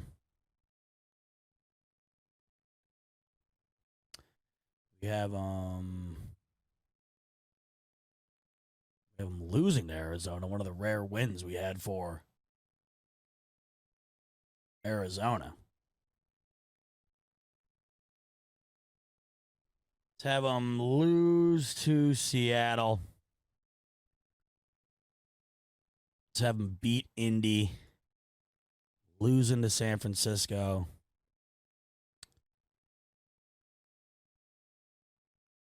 Lose to Denver. Beat the Rams. Lose to Jacksonville. Got them losing to Chicago. Have them beat the Texans. And then we have them losing to the Jets. We have them splitting with Cincinnati. So that brings them to 1, 2, 3, 4, 5, 6, 7 wins for Cleveland. That sounds dead on. That sounds dead on to me. Wow. Shocked by this number. 9.5. Vegas has the Browns at 9.5. That's interesting.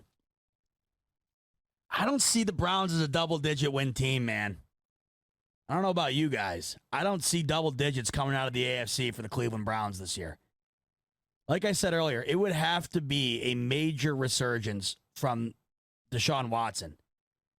And, I mean, that's going to happen at some point. I mean, not that the Browns don't already look like absolute fools, but if they're going to save face at all from that catastrophe of a move, he's going to have to step up.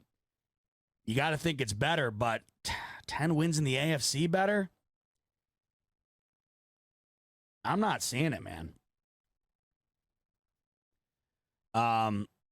Let's speed this up a little bit as we're just crossing the 2-hour mark. Let's look at Houston. I'm not going to go through all of Houston's schedule here. I just want to look at the number that they have. Let's see what they got Houston at. I'm going to go gut reaction on seeing Houston's number. So they got Houston at, okay, they got Houston at 6.5.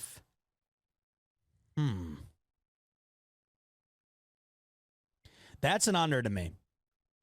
That seems like they seem like a 5-6 win team to me. Like, if you just close your eyes, can't you just see 5-6 wins for the Houston Texans?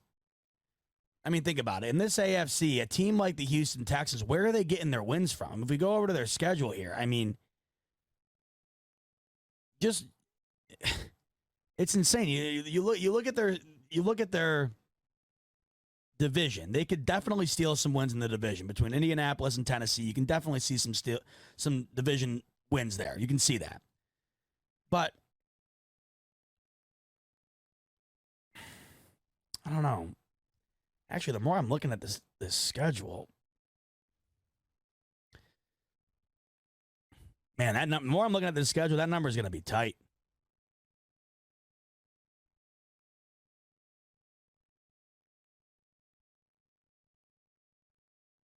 I'm sticking with my guns, though, there. Houston, under 6.5, but I think they're going to be really close. They're either going to be a 6 or a 7 win team.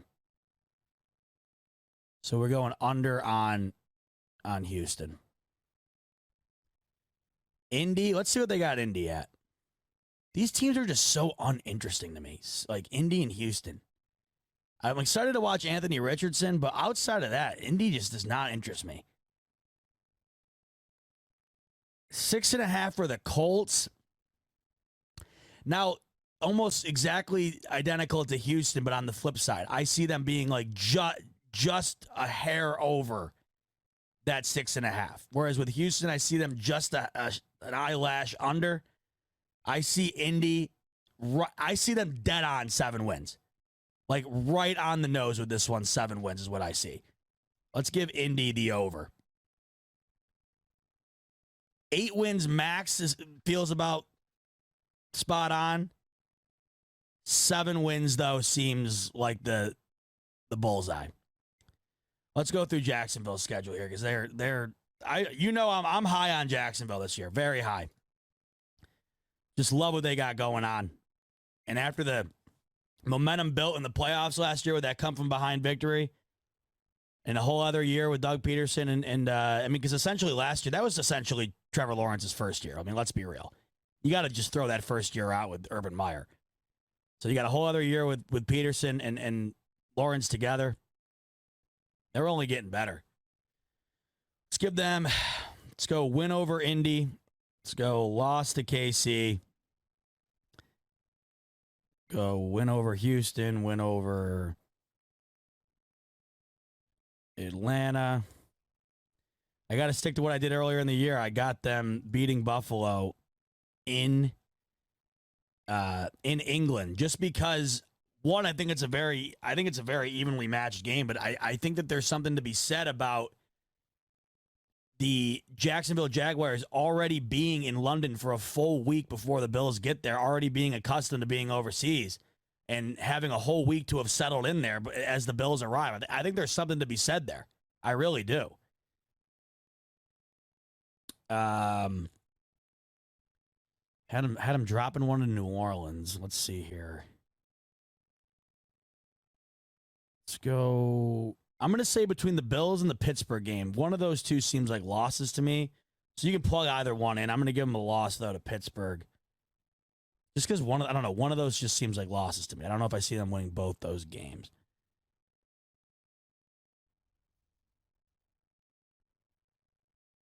Win with Cincinnati. I had them losing to Cincinnati. What did I have San Fran doing? I had them beating San Francisco. So that kind of evens that out as far as how I see their season going here. Win.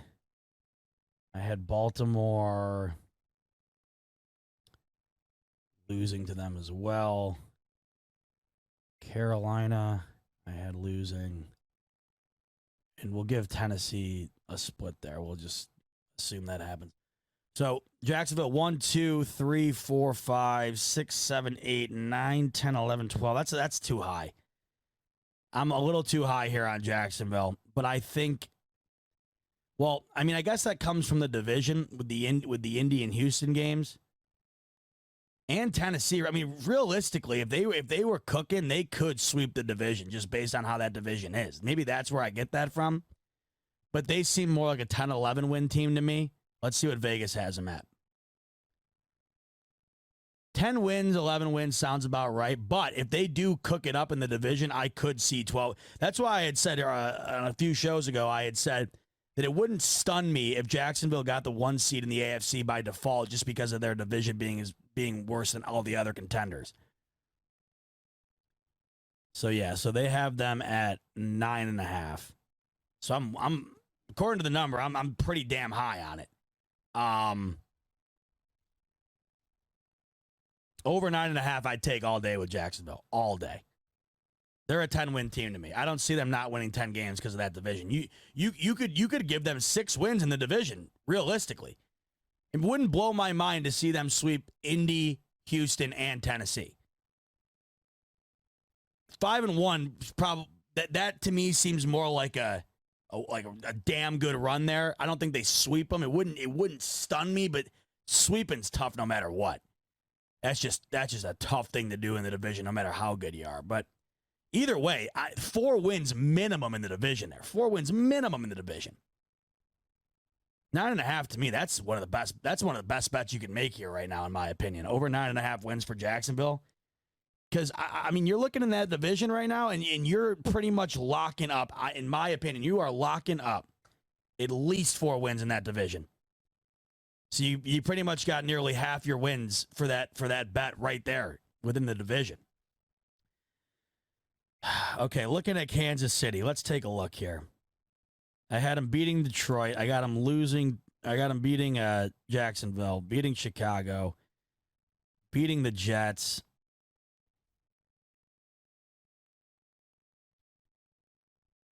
Beating Minnesota. Denver's stealing at least 1 from them. Denver plays them really tough. Chargers are going to steal 1 from them too. So we'll have them split there. I had them losing to Cincinnati.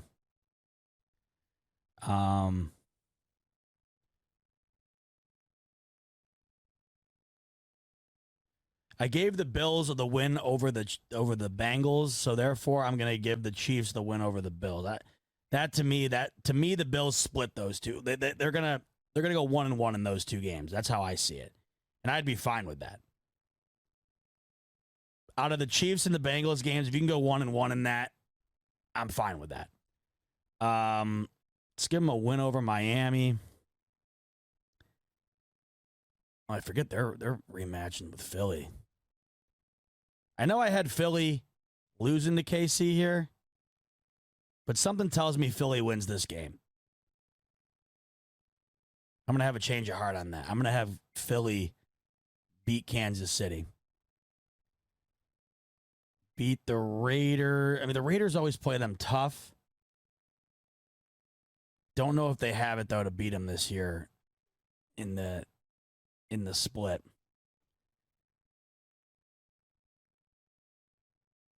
I'm going to do that, though. I feel like there's going to be one more sneaky game that the Chiefs drop. Every team's going to have one of those. So I'll give it to the Raiders there. I'll have them take the winner here over Green Bay and New England. So KC, we got 1, 2, 3, 4, 5, 6, 7, 8, 9, 10, 11, 12 again. 12 to me seems like I don't know if I see a 13-win team in the AFC this year. Like, back to the point I was making, I think, last show about the Bills going back-to-back years winning 13 games. I mean, if they did that again this year, it would be extraordinary. You look around all these schedules for all these AFC teams, I mean, 13 wins would be absurd for any team. All of their schedules are insanely tough. So 11.5, we were right on the number there with the Chiefs. 11.5 is a number I just don't like betting at all because you have very little room for error there. Very little room. And like I said, I don't see a 13-win team in the AFC this year. If there is, I think there might be one max. So with that said, you're assuming in order for the Chiefs to hit that number, they're going to have to be one of the best teams, obviously, in the AFC or the 1 seed. And I don't think that's far-fetched. But the reason I wouldn't bet this like big time is one of my favorites is just because that number is going to be super. You just know that number is going to be dead on. But 12 seems right. And the Chiefs, I mean, until I'm proven otherwise, how am I going to keep them out of the 1 seed or at least right there for it? So we'll give them the over there.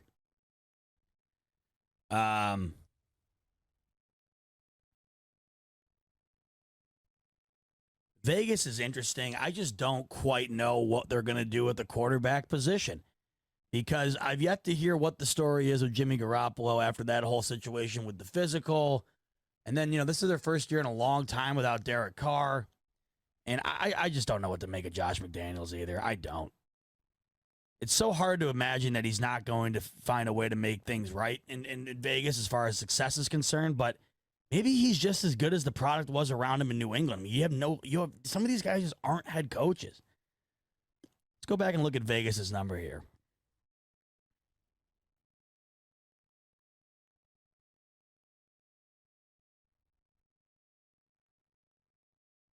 They got him at 7.5. Is that what they got him at? Yeah. But the under's very favorable. So this is this has been bet up a lot. You got 5.5. Over on that is 215. 7.5. Under is minus 190.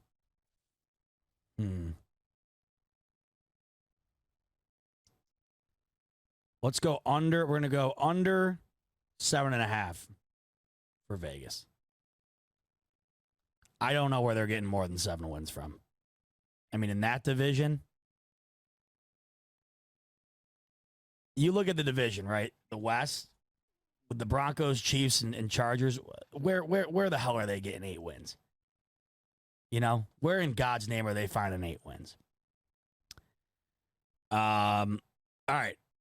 Let's wrap this up by going through the AFC East. Our division, baby. Let's take a look at how this is going to pan out.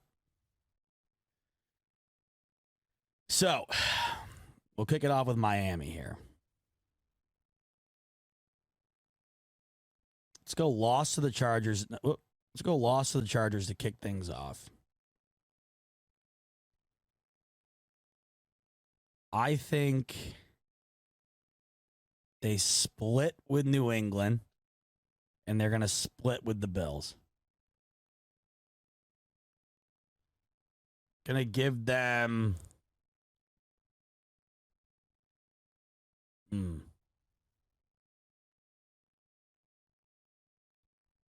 Give them a W over Denver. W over the Giants. We had them a W over Carolina. Lost to Philly. Splitting with New England.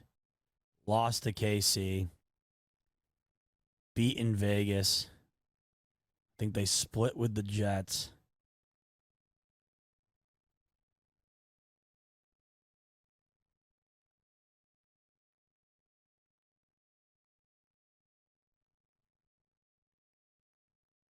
Had him beating Washington, beating Tennessee.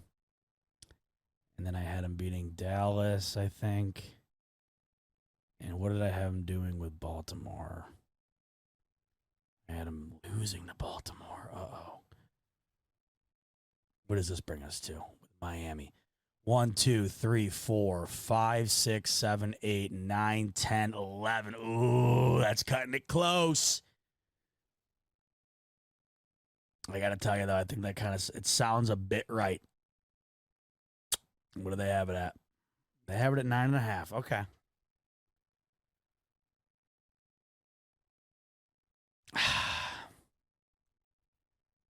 I mean, 11 is so tough in the AFC.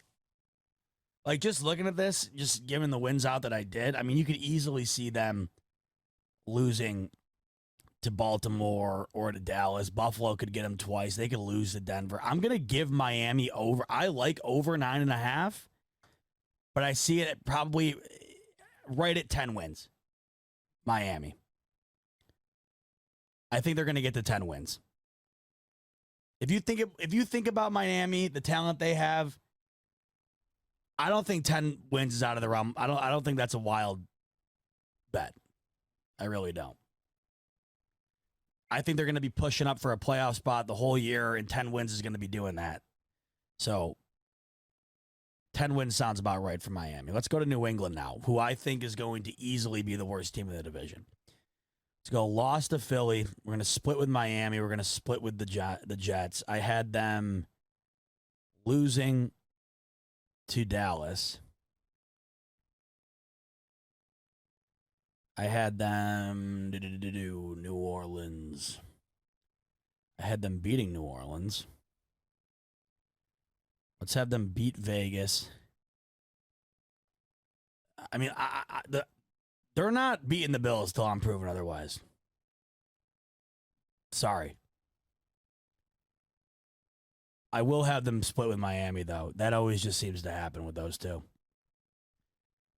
Beat Washington. Beat Indy. The Giants. What did I have with them? I had them beating the Giants. Interesting. Okay. Chargers. Let's go lost to the Chargers. Let's go lost to Pitt. Lost to Kansas City. Lost to Denver. Split with the Jets. 1, 2, 3, 4, 5, 6, 7 wins for New England. That to me sounds dead on. And it is. They got them at 7.5 on the over-under projection, with the under being the favorite. We were spot on that one. Yeah, New England, I'm sorry. In that division, it's inevitable they're going to be in last place there. Don't quite know how in that division, alongside with the rest of the AFC, with what they're currently trying out on the field, I don't know where you find an 8-9 win team with these Patriots. I just don't see it. They would have to really improve dramatically. Like, you'd have to see it just a massive shift in what they've been the last couple of seasons. And I think they'd also have to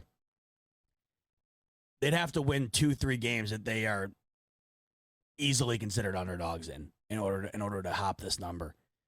And I don't know. They don't have it. I just don't see the personnel on that team to find 2-3 additional wins that you just don't see on paper with them. They're a team to me that'll win the games that they should, and not much more than that. That's how I see New England.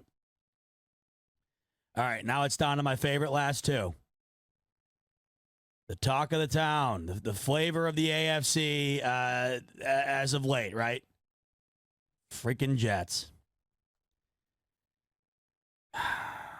I have the Bills sweeping the Jets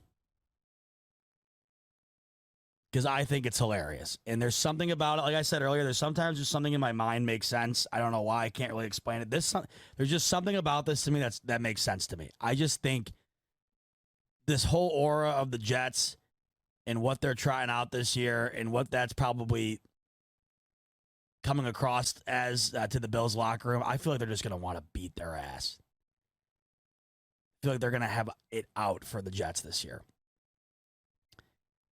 I have them beating Dallas.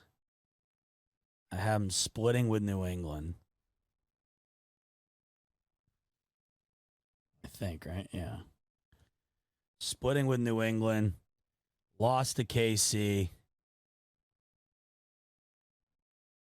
Lost to Philly. I'll give them a W over Denver. Right? Did I do? Yeah, I'll give them a W over Denver. Give them a W over Vegas. Lost to Miami. Split with Miami is what we'll do with that. I'll give them a win over the Chargers. Give them a win over Atlanta and Houston and Washington and Cleveland. So that's putting the Jets at 1, 2, 3, 4, 5, 6, 7, 8, 9, 10. And that to me, again, it just seems spot on. It just seems absolutely spot on. Let's go check the number on the Vegas line here.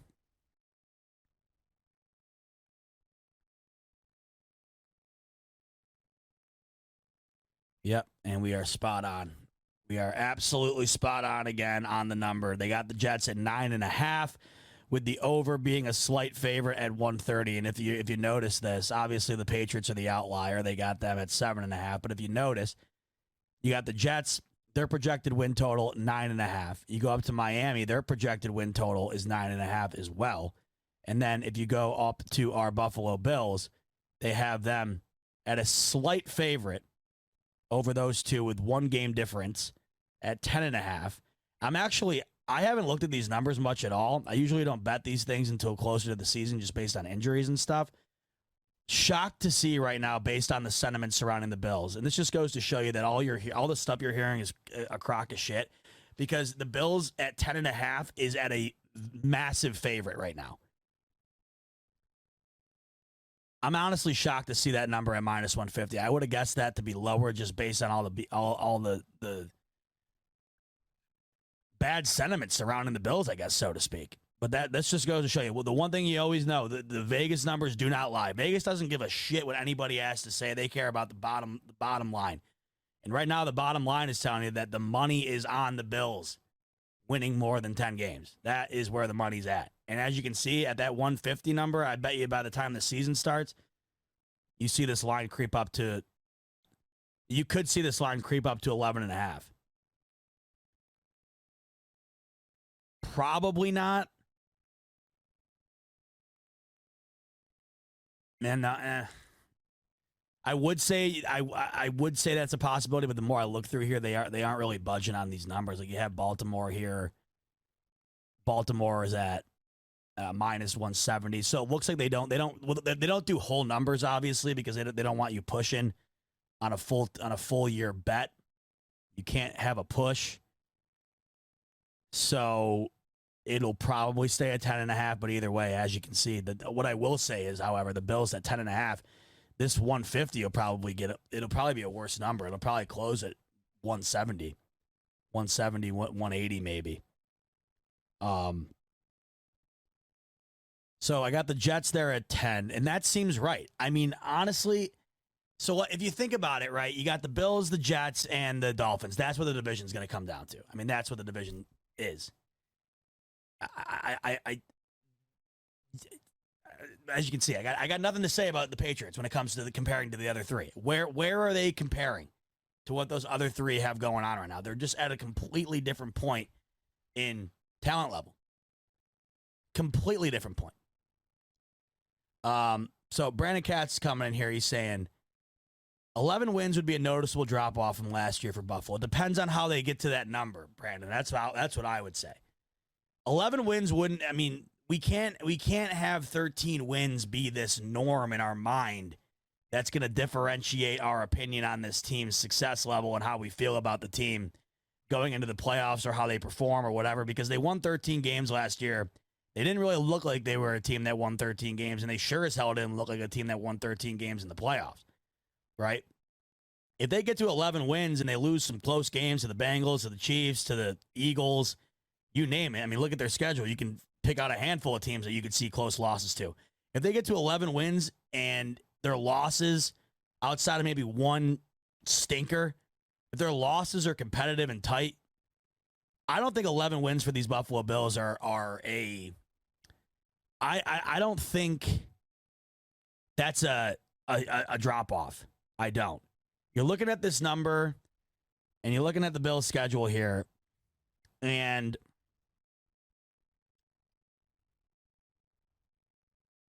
I personally have the Bills.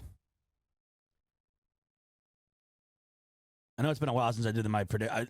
I got to do my final predictions right before the season. We already did our pre-season predictions when this initially came out. I'll finalize my actual predictions right before the season. But just going on a quick run through here.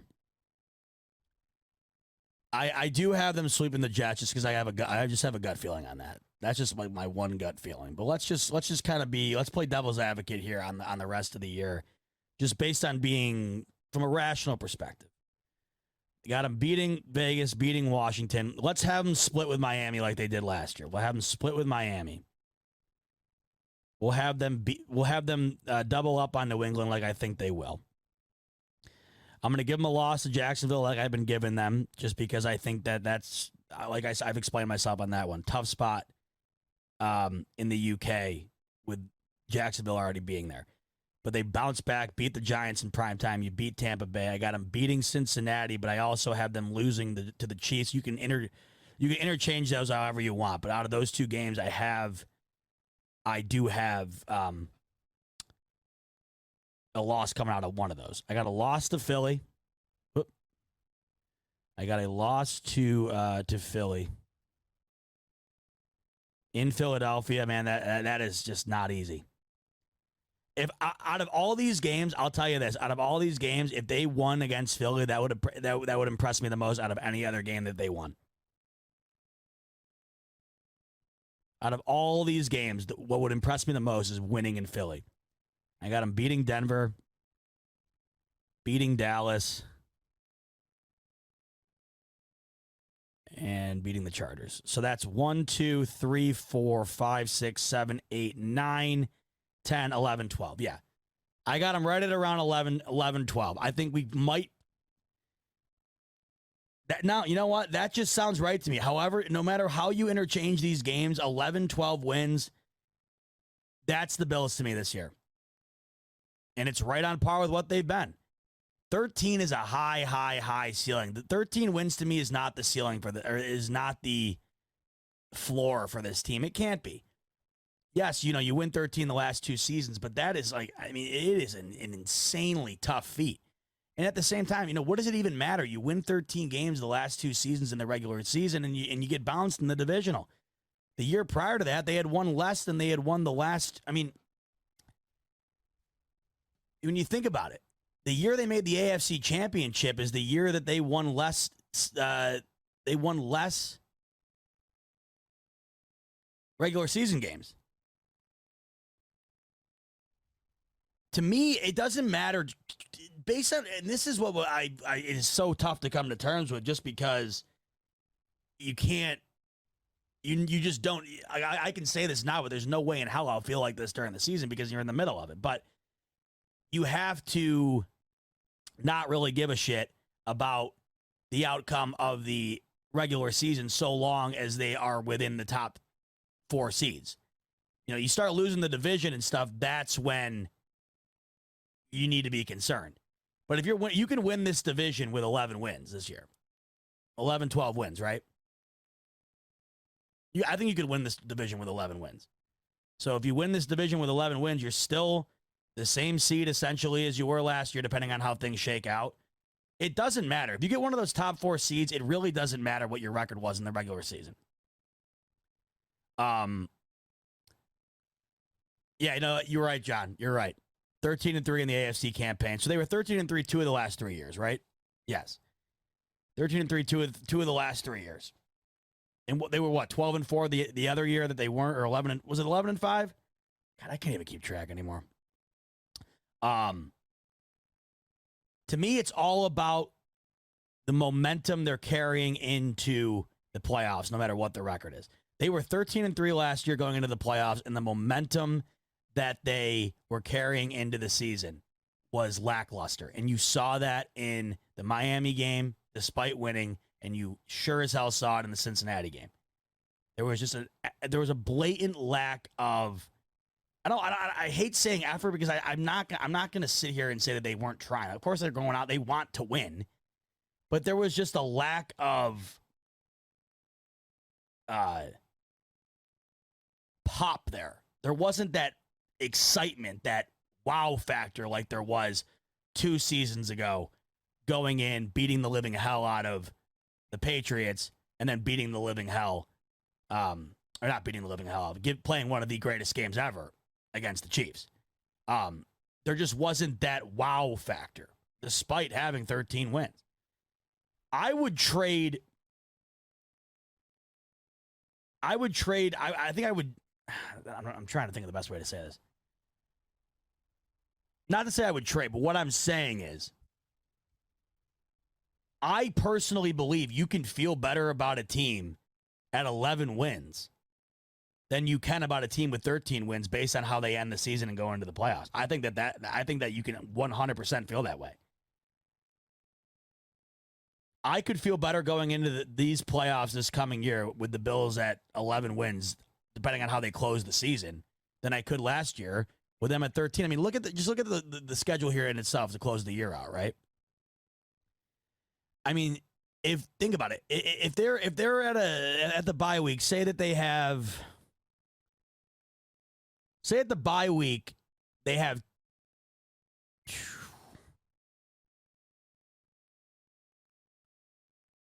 So you got, hold on, 1, 2, 3, 4, 5. So you got 5 games to close out here. And all 5 of these games are tough games. All 5 of these games are tough games. If they win 4 of these 5 and they finish the season with 11 wins, I'm feeling phenomenal going into the playoffs. If you beat, because 4 of these 5 are playoff teams. Outside of New England, all other 4 teams are playoff teams. So if you get 4 or 5 wins against playoff teams going into the playoffs, and you're looking good, you win these games, they looked good in those games, I'm feeling good.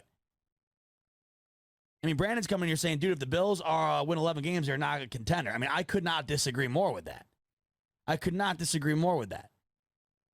It doesn't matter the amount of wins you're carrying into the playoffs, man. It doesn't matter. As long as you get in there, the rest, whatever happened before that doesn't mean a damn thing. We saw that last year. What were the Bengals? What were the Bengals last year? 12 wins, 11 wins.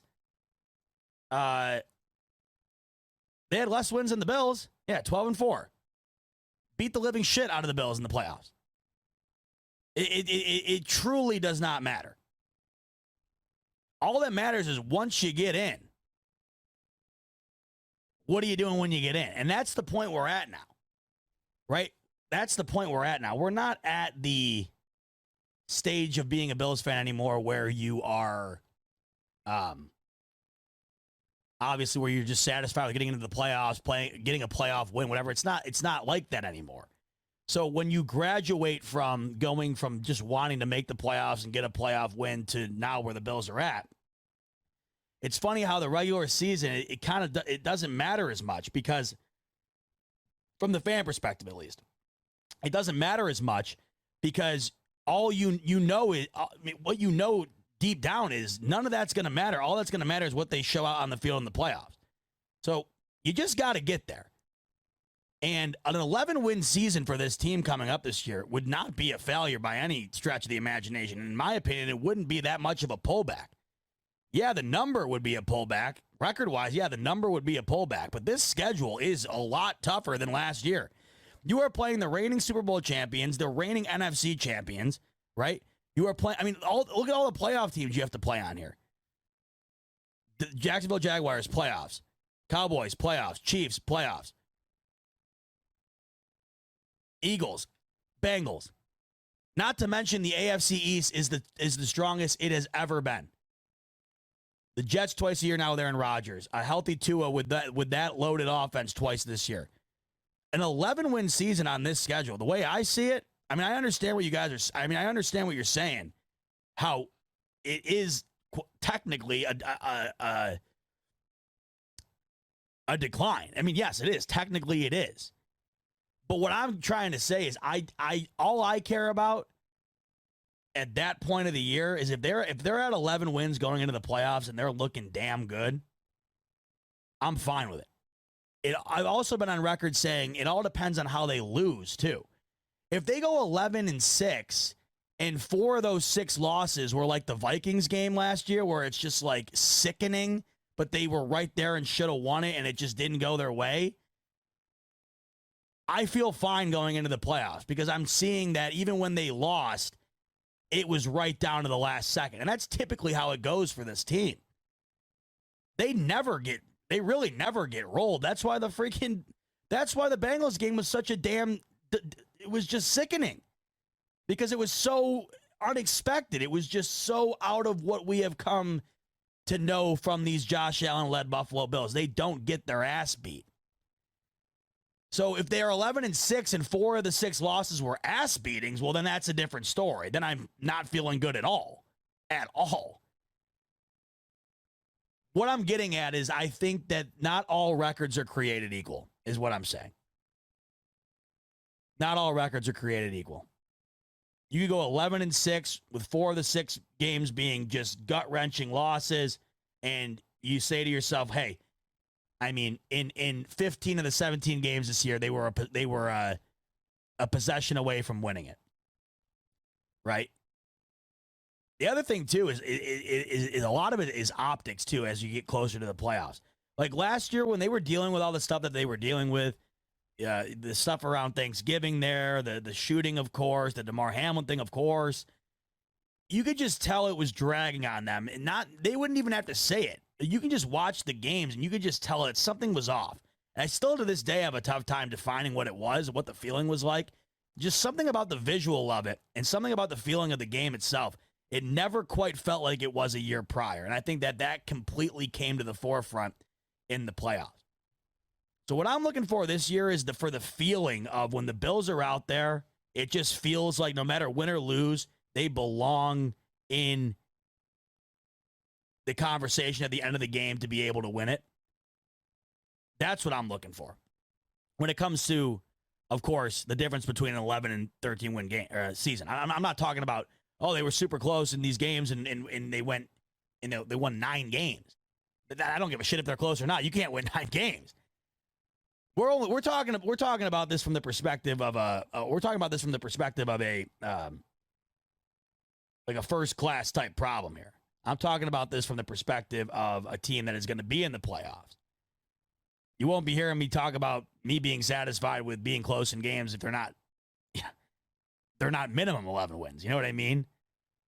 What I'm saying here is I'm just talking about if we're talking about them absolutely being in the playoffs, which is what you would expect, of course, then to me, depending on how it looks, that's where I get into, defending the 11 win compared to the 13 win, whatever. Because I got to tell you, man,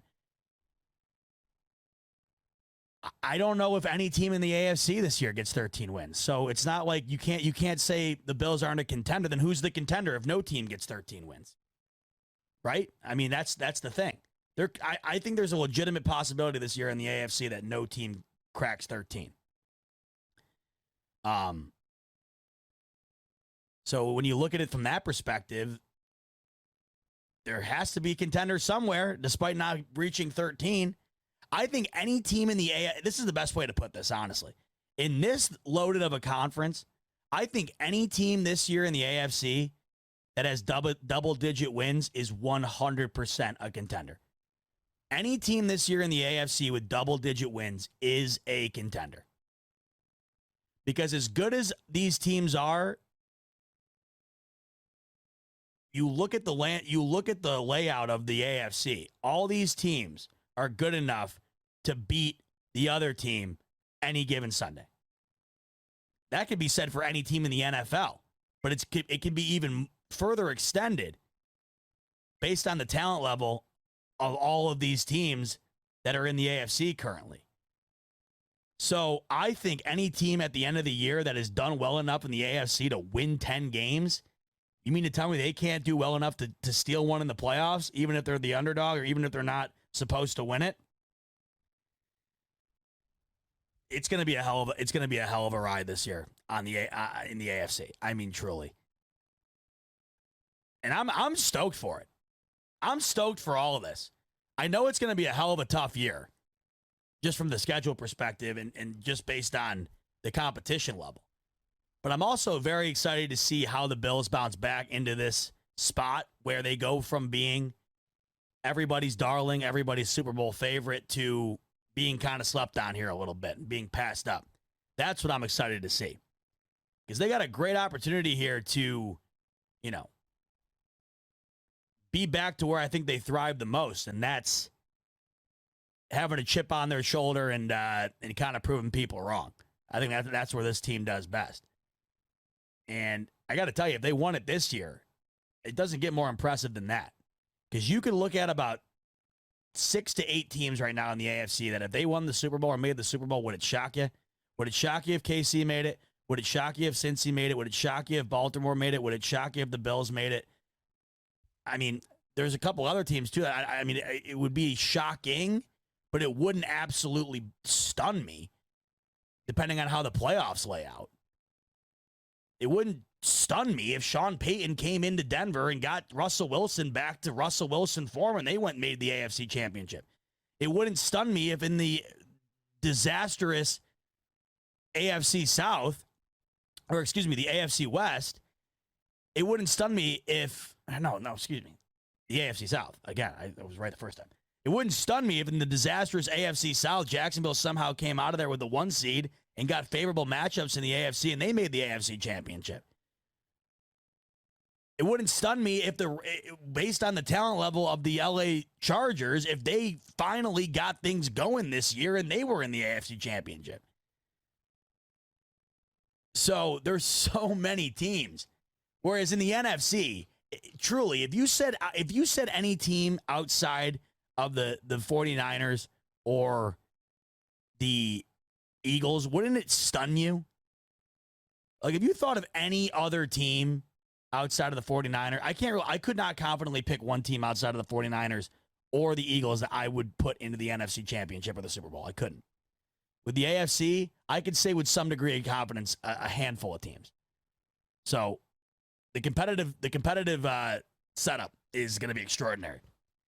And hey, the Bills got the team to do it, man. 100%. And with the health, that's the key here. The defensive health especially. With this healthy defense, in my opinion, amongst all of those top-tier teams, the Bills definitely have the best defense.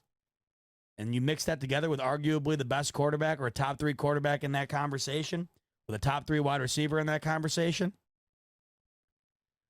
all you know is it's going to be a hell of a year.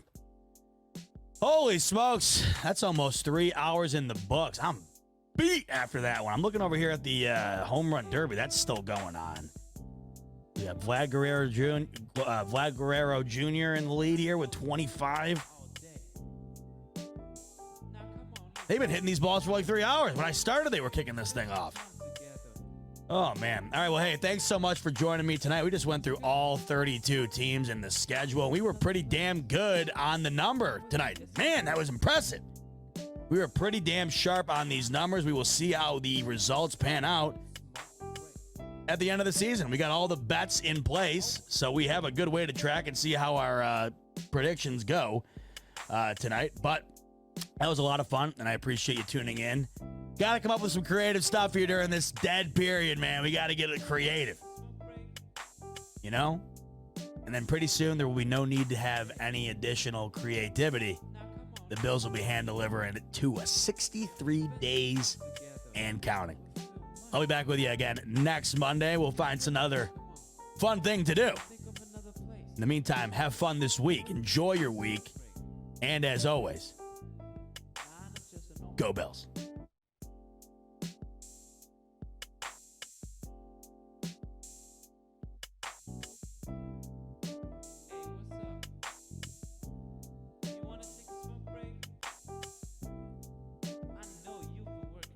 If you're a maintenance supervisor at a manufacturing facility and your machinery isn't working right, Grainger knows you need to understand what's wrong as soon as possible. So when a conveyor motor falters, Grainger offers diagnostic tools like calibration kits and multimeters to help you identify and fix the problem. With Grainger, you can be confident you have everything you need to keep your facility running smoothly. Call 1-800-GRAINGER, click Grainger.com, or just stop by. Grainger, for the ones who get it done. If you're a podcast host, listen up, this one's for you. My name is Allie Jackson. I'm the host of Finding Mr. Height, a dating and relationship podcast that I've been doing for 4 years now, sharing my positive and practical approach to dating that's built on my own life experience. And I wanted to share another experience that I've had, my secret behind monetizing my show. It's called Red Circle, and I was just telling my colleague about how much I love their platform. With Red Circle, not only am I getting a seamless hosting experience, but I also love the support I receive in ad sales. It's not just typical ad sales either. It's targeted opportunities based on my show and my life. And the platform is super simple. You just set your preferences and Red Circle matches you with sponsors that align with your show. You can vet every opportunity and their platform gives you great analytics. More recently too, my Red Circle team has brought me opportunities outside of my podcast on social media to really augment the podcast partnerships, bring them full circle. I just can't recommend them enough. If you want to give it a try, go to redcircle.com to get your free trial. That's redcircle.com for a free trial.